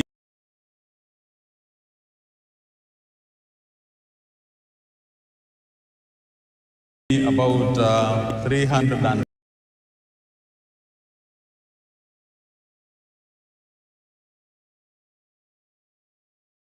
10 trays,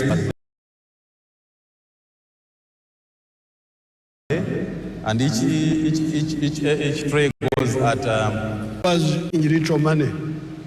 So when he had my speech, he had 2.5 acres back home. He went back and started rearing chicken for layers, for eggs, and dairy. Now he's getting a lot of money. He was saying that he's getting 3 million shillings per day from the eggs alone. But when I went back in the campaign, he's now getting more than 6 million shillings per day. That Ijara. Now, there is Nyakana. Let's see Nyakana now.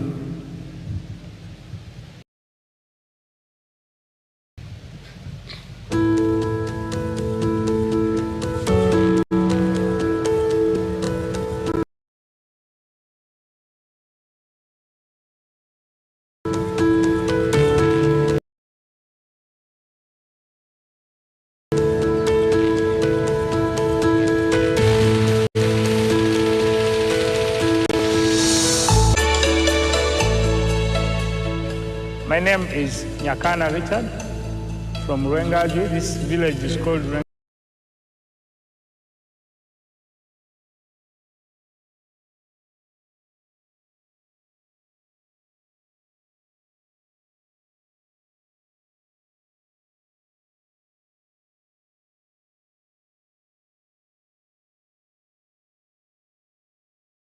village.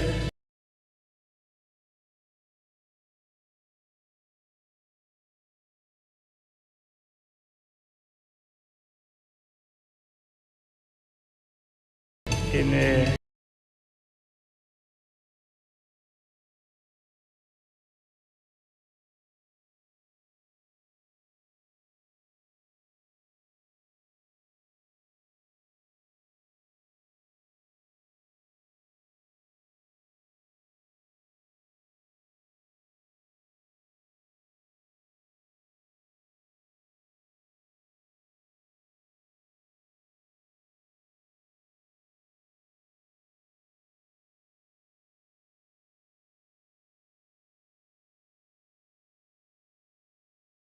Karabarole, Potpoto City.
And where we are here is my home, and it's my farm. If only 7 million of those acres were used the Nyakana way, will create 105 million jobs in small-scale commercial agriculture alone of the 4 acres model or less, and the 7 economic activities. This is before you talk of the big-scale commercial agriculture, such as Madvani, where employs 14,000 people at Kachira, before you talk of the manufacturers that are now employing 1.5 million people. Now, you can say, you Museveni, you are always talking of small people, of 4 acres and less. The Basangwas, the Ijaras, the Nyakanas. Oh no, you are mistaken. I support the big ones also. Let's see Madhvani. Show us Madhvani, if you man, if you are not asleep. The one of the screen. You want the big ones? They are there. The big ones are there.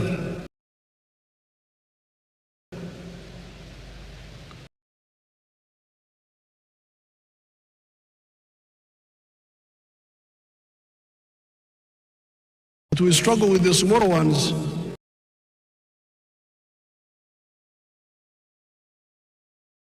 Because they are the ones who don't know what to do. The big ones is 400 people. Let's see the employees of Kachira, the employees, the workers there, let's see.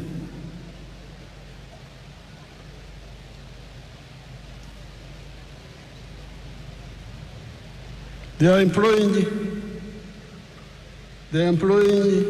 14,000 people in Kachira. Let's look at Sheraton. Sheraton is employing how many people? Sheraton, if you have it.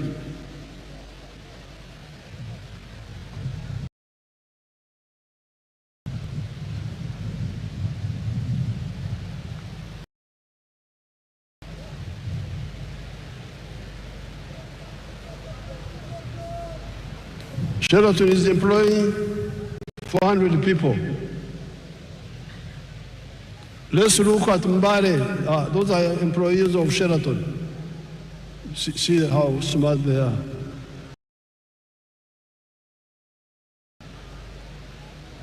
Let's look at Mbare Industrial Park.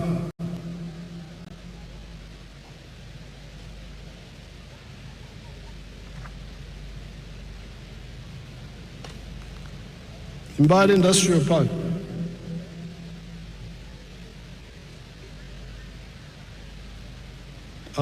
Freeze it. Go back a bit. Freeze there. You can see how many young people are employing in that industrial park.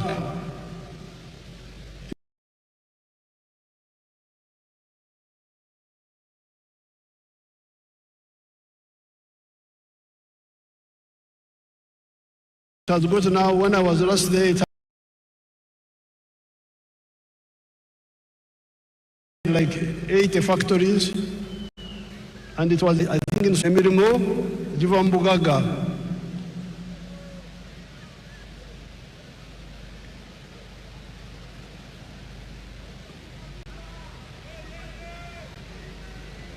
The four sectors, commercial agriculture, manufacturing, service, and ICT, for now have both low and high-skilled jobs. So don't say you are talking of only low-skilled jobs. Yes, the Nyakana jobs, the ones of Basangwa, those are low skills. But let me show you the high-skilled jobs. Chira, show them Chira Motors. Chira Motors.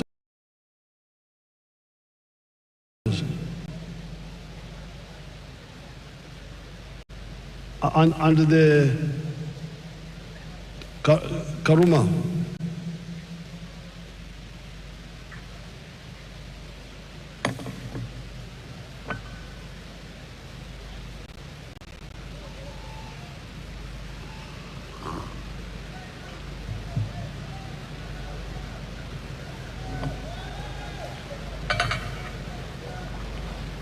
Now all those are skilled workers. Let's see the ones of Chira.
Obadde ki?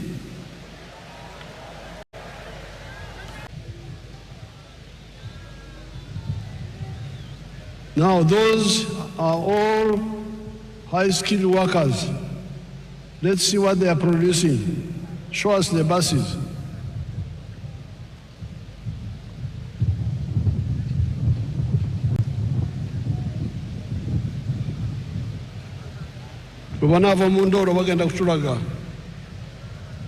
When they get out of sleep, they will show us. Let's continue.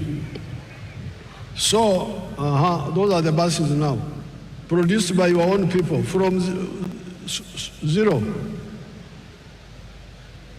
Totally designed and produced by. There is crying about petrol in the world. For us, we shall go electric.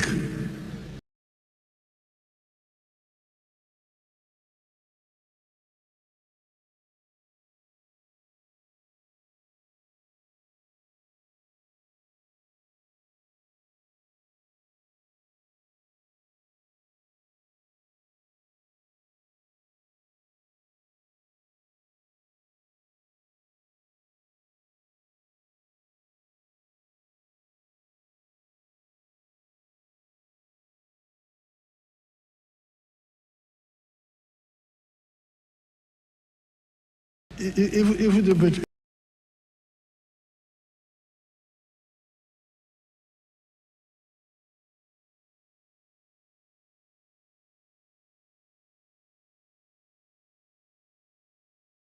the petrol disappears, we must be engaged in wealth creation. As an individual, as a family, or a company.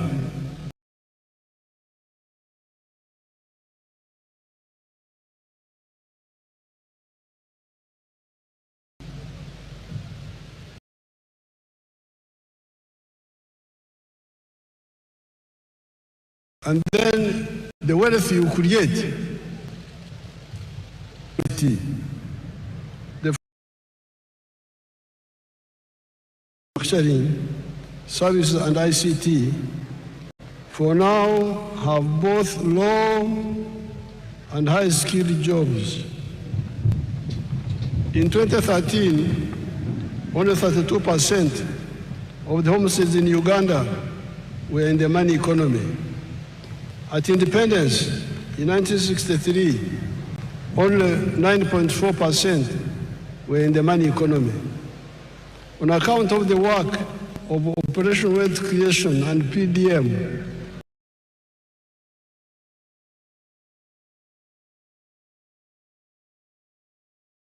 the homesteads in the money economy are now 67%. Refugees from the brother countries of Africa that are here will get jobs and will have to import other workers from the brother African countries.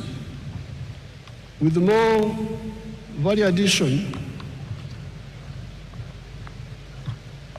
for our agricultural raw materials, our mineral raw materials, our forest raw materials, plus our knowledge economy of automobiles,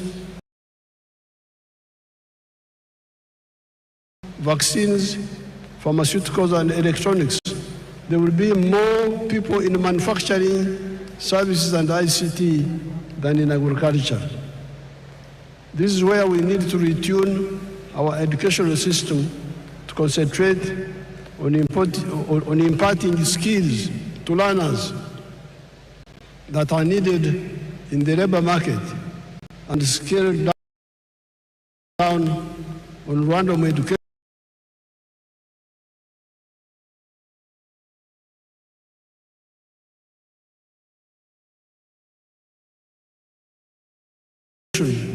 or be clear to the learners and the parents that certain courses are with the brothers and sisters and friends from outside Africa.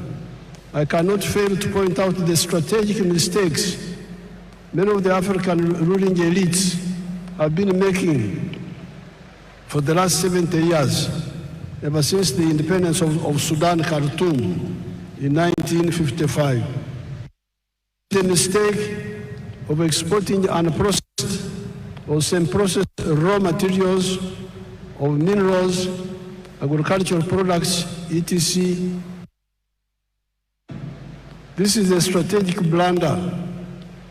Let us take gold as an example. If you export a kilogram of unprocessed gold, 84% pure. Recently, you have been getting US dollars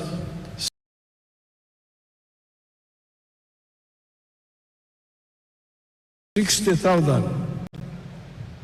If the gold is processed to 99.9% purity, you get US dollars 168,000. Look at the difference in value.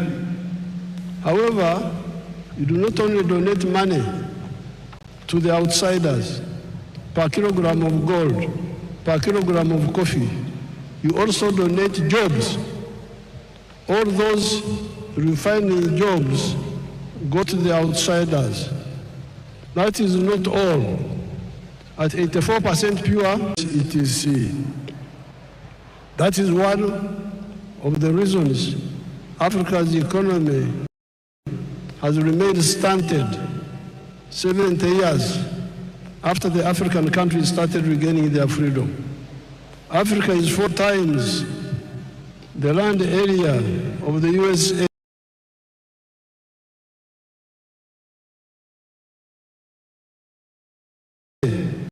And 12 times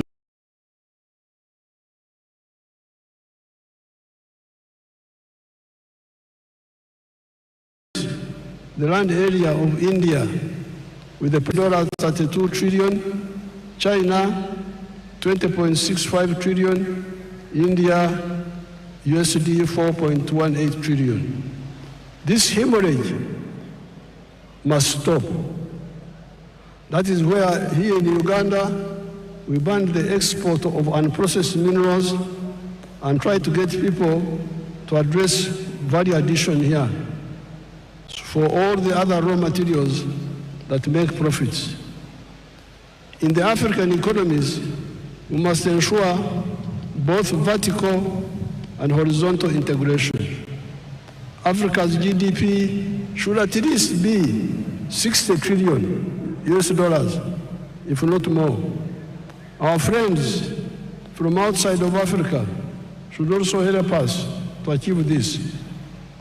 If they see far, they will see that this is also in their own interest.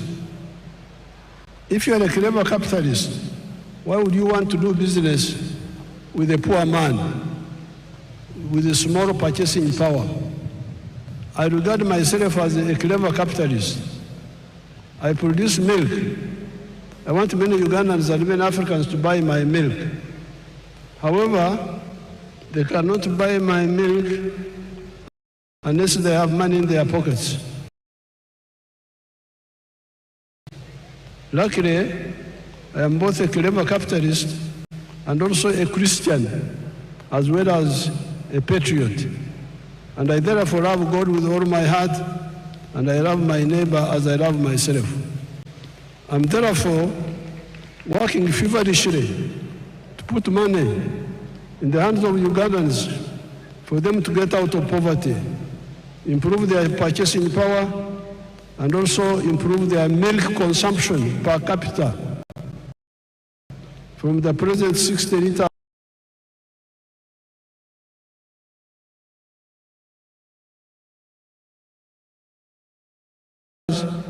to 210 liters recommended by WHO for the sake of the calcium of their teeth .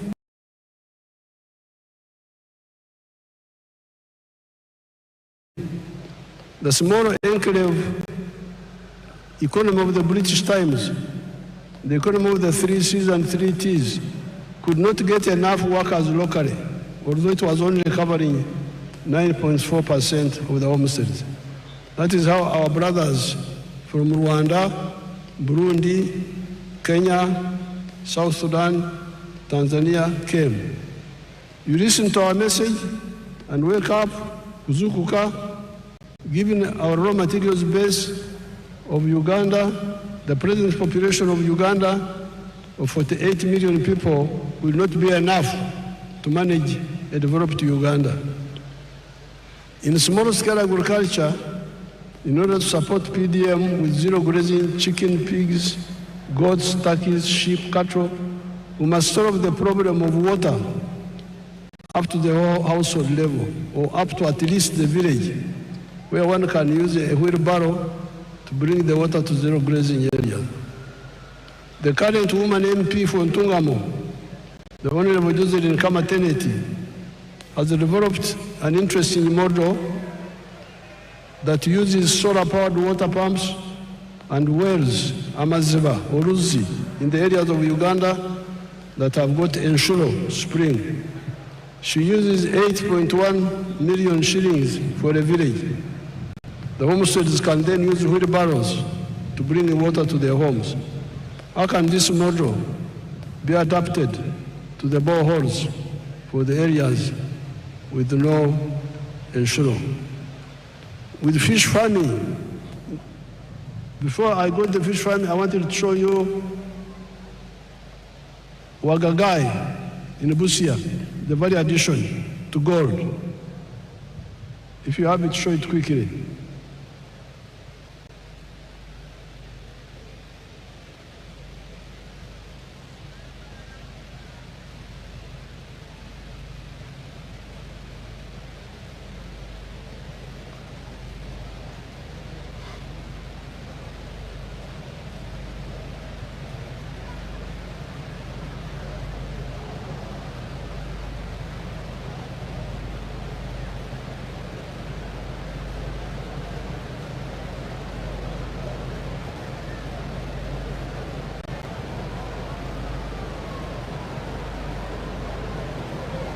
Now, freeze that one. Each one of those is fully refined gold in Busia. And each one is a kilo. And each one is now costing $168,000. If you sell and process gold, 84% pure, a kilo, you'll get only $60,000. So you see the wastage. Africans are really in trouble. How can you throw away your wealth like that? You are losing more than $100,000 in every kilo of gold. And then you say you will solve your problem. How would you solve the problem? With fish farming in the Miga edges of the wetlands, the government will help the communities with the earth-moving equipment to make the fish ponds, the solar-powered water pump, to pump water and aerate with oxygen and protect the fish against snakes. The issue of fish fries, nyanja, and fish feeds is also being addressed. The support for all the other sectors, big commercial farmers, manufacturing,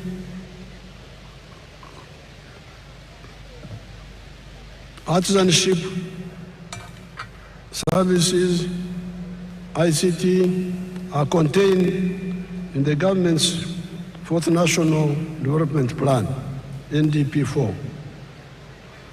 No more excuses. These programs are not in other countries, they are here in Uganda, in every parish, every constituency, in UDB.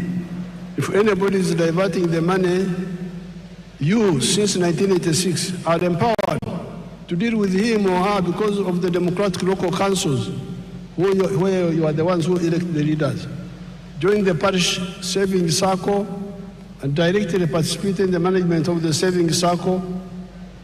If the money is not enough, tell your MPs to work with me in Kampala to concentrate more money in PDM instead of okumemerera, scattering the okumansamasa, scattering the money in many other programs. Especially for agriculture, you need to protect our environment. You need our wetlands for both our rain and irrigation. We need our forests for the rain and protecting the catchment areas of the river systems, the Elgon, the Rwenzori, the Mabera systems, the Seziwa-Rwajari systems, the Mayanja-Kafurugogo systems, and River Kajera systems. All the rice growing and potato growing in the swamps must stop. And where the terrain allows, we replace rice growing with fish farming at the edge of the swamp, which is more profitable. Then the wetlands come back for irrigation, indigenous medicine, and rain formation. Then we come to the restoration of the natural forests, which guarantee for us the availability of the indigenous medicines, genetic materials, protecting the catchment areas and the rivers and rain formation. I thank the brother countries and sisters from Africa and friends from outside Africa that joined us today on this occasion. Kati lwekwaso zikomye tetwagala lwekwaso. No more excuses. Everybody wealth creation.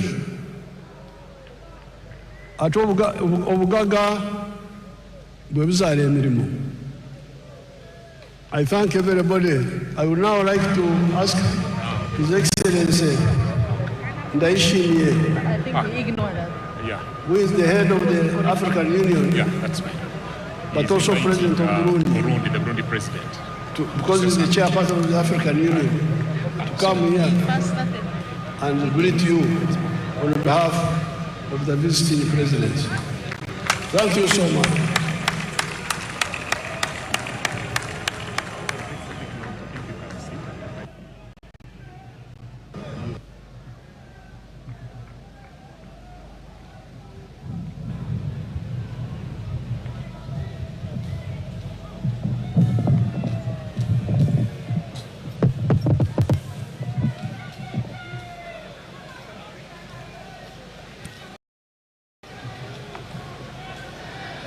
Uganda oye!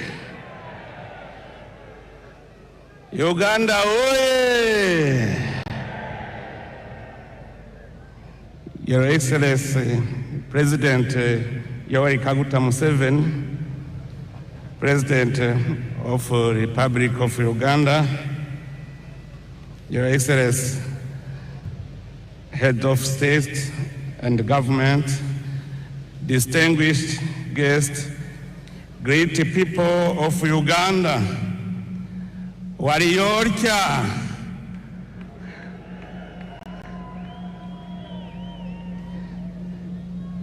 it is a profound honor and a singular joy for me to stand before you today alongside the distinguished guests gathered here on this great day in the history of the Republic of Uganda. Beyond the beginning of a new presidential mandate, your election, Your Excellency President Museveni, stands as a powerful affirmation of the enduring peace, stability, and institutional continuity that Uganda has cultivated over the years. Your Excellency, your renewed mandate comes at a defining moment for our beloved Africa continent. By inaugurating this new term under the term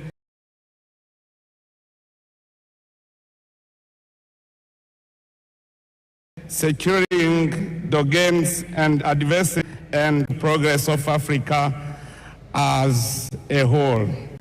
Your Excellency, we have followed with admiration the remarkable transformation Uganda has achieved under your stewardship.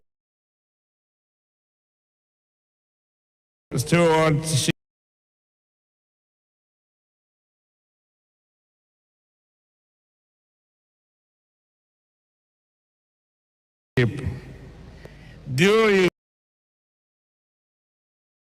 the years of your leadership, your nation has growth, strategic investment in infrastructure, and policies aimed at reducing poverty and improving livelihoods.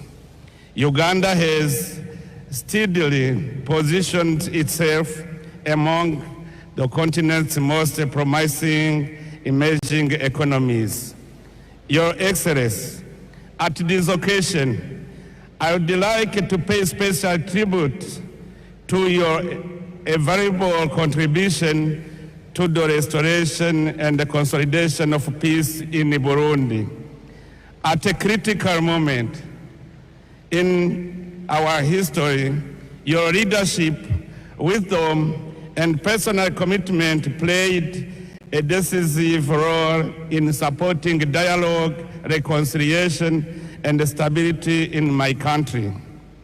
The people of Burundi will always remember with gratitude your tireless efforts in favor of peace, not only within our borders, but throughout the Great Lake region. Also, in our region, you are rightly regarded as an elder statesman, a wise and respected senior leader whose counsel continues to guide efforts toward peace, unity, and cooperation among our nations. That is why, on behalf of the people of Burundi and all those who have directly benefited from Uganda's progress and hospitality, I wish to express our heartfelt gratitude to the Republic of Uganda and to you personally, Your Excellency. Your Excellency, as I conclude, I wish to warmly congratulate the people of Uganda for the confidence they have once again placed in His Excellency President Museveni. In doing so, you have reaffirmed your attachment to peace, stability, resilience, and wise leadership. It is my sincere hope that this new mandate will usher in even greater prosperity and opportunity to every Ugandan family. May your wisdom, dear brother President Museveni, continue to enlighten our continental dialogue, and may the bonds of fraternity and cooperation between Uganda and the nations of Africa grow ever stronger. May Almighty God bless our great African continent. May God bless Uganda and its courageous people. I thank you very much. Mwebale.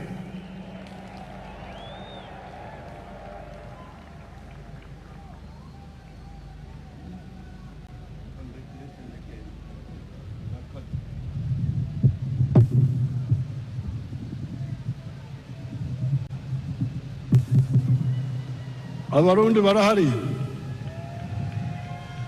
Abarundi baravugachi. Abarundi, there are many Barundis here.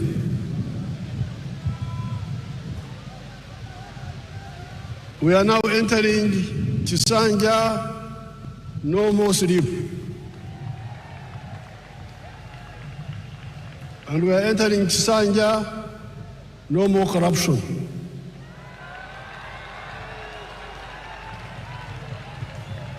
You heard the prayers We had the prayers of the bishop. That prayer of the bishop should be captured properly. Okusaba kwa bishop kukolomedde ababbi. No more corruption, no more sleep. NRM oye. NRM ebeo.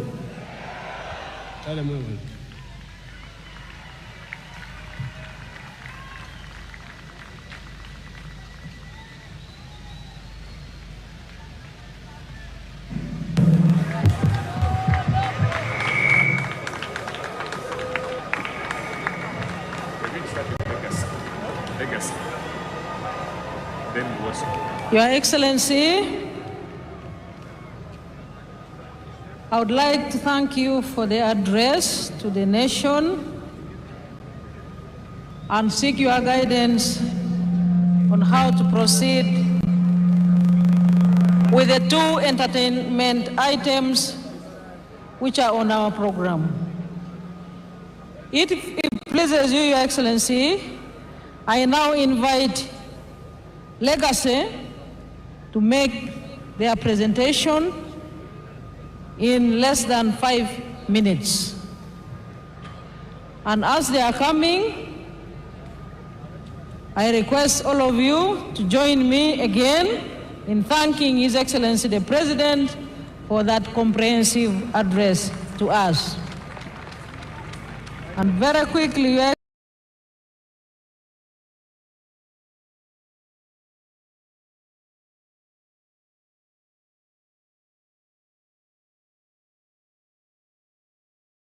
Excellency, also, I would like to mention that all the RD flow.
Thank you very much for that performance, Legacy.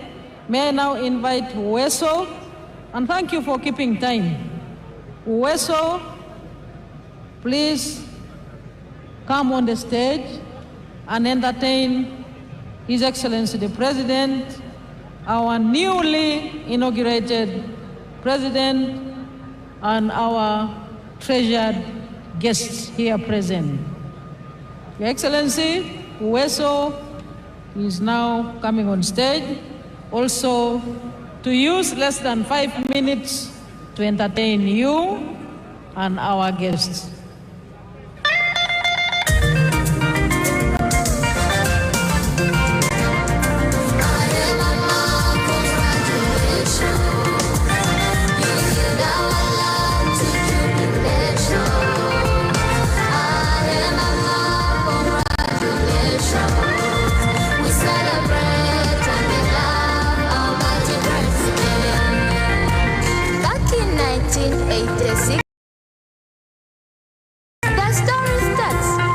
Stood silent, tears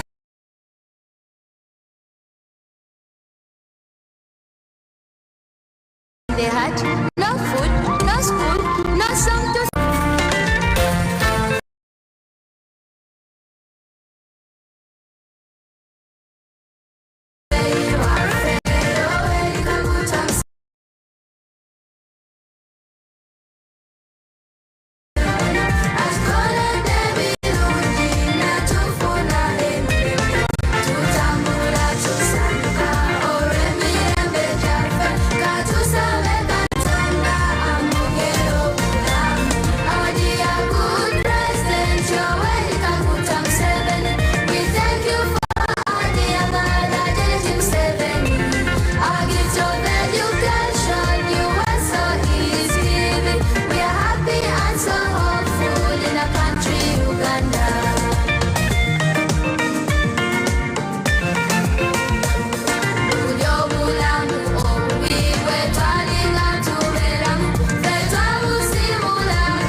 Thank you very much, West.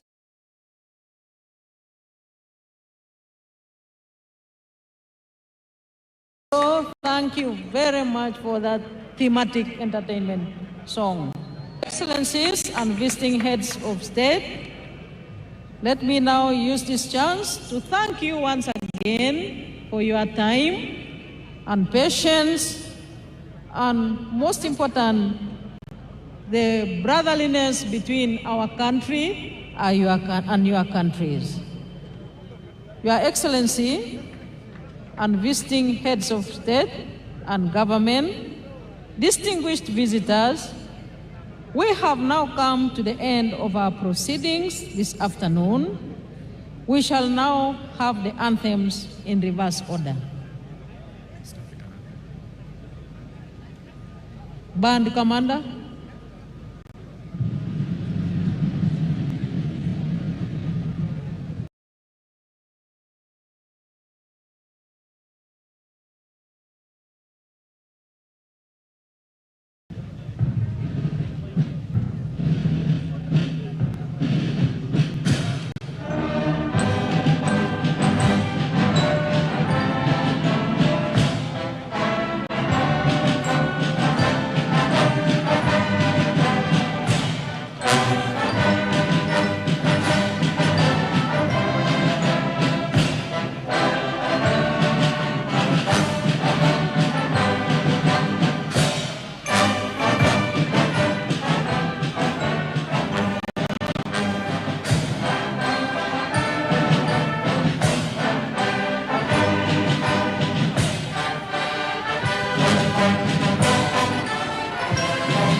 Excellencies, let me request all of us to resume our seats and remain composed as His Excellency the President says farewell to his guest visiting heads of states, beginning with His Excellency Evariste Ndayishimiye,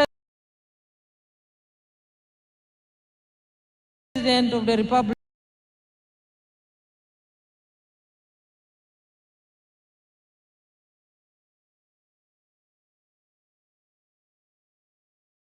of Burundi.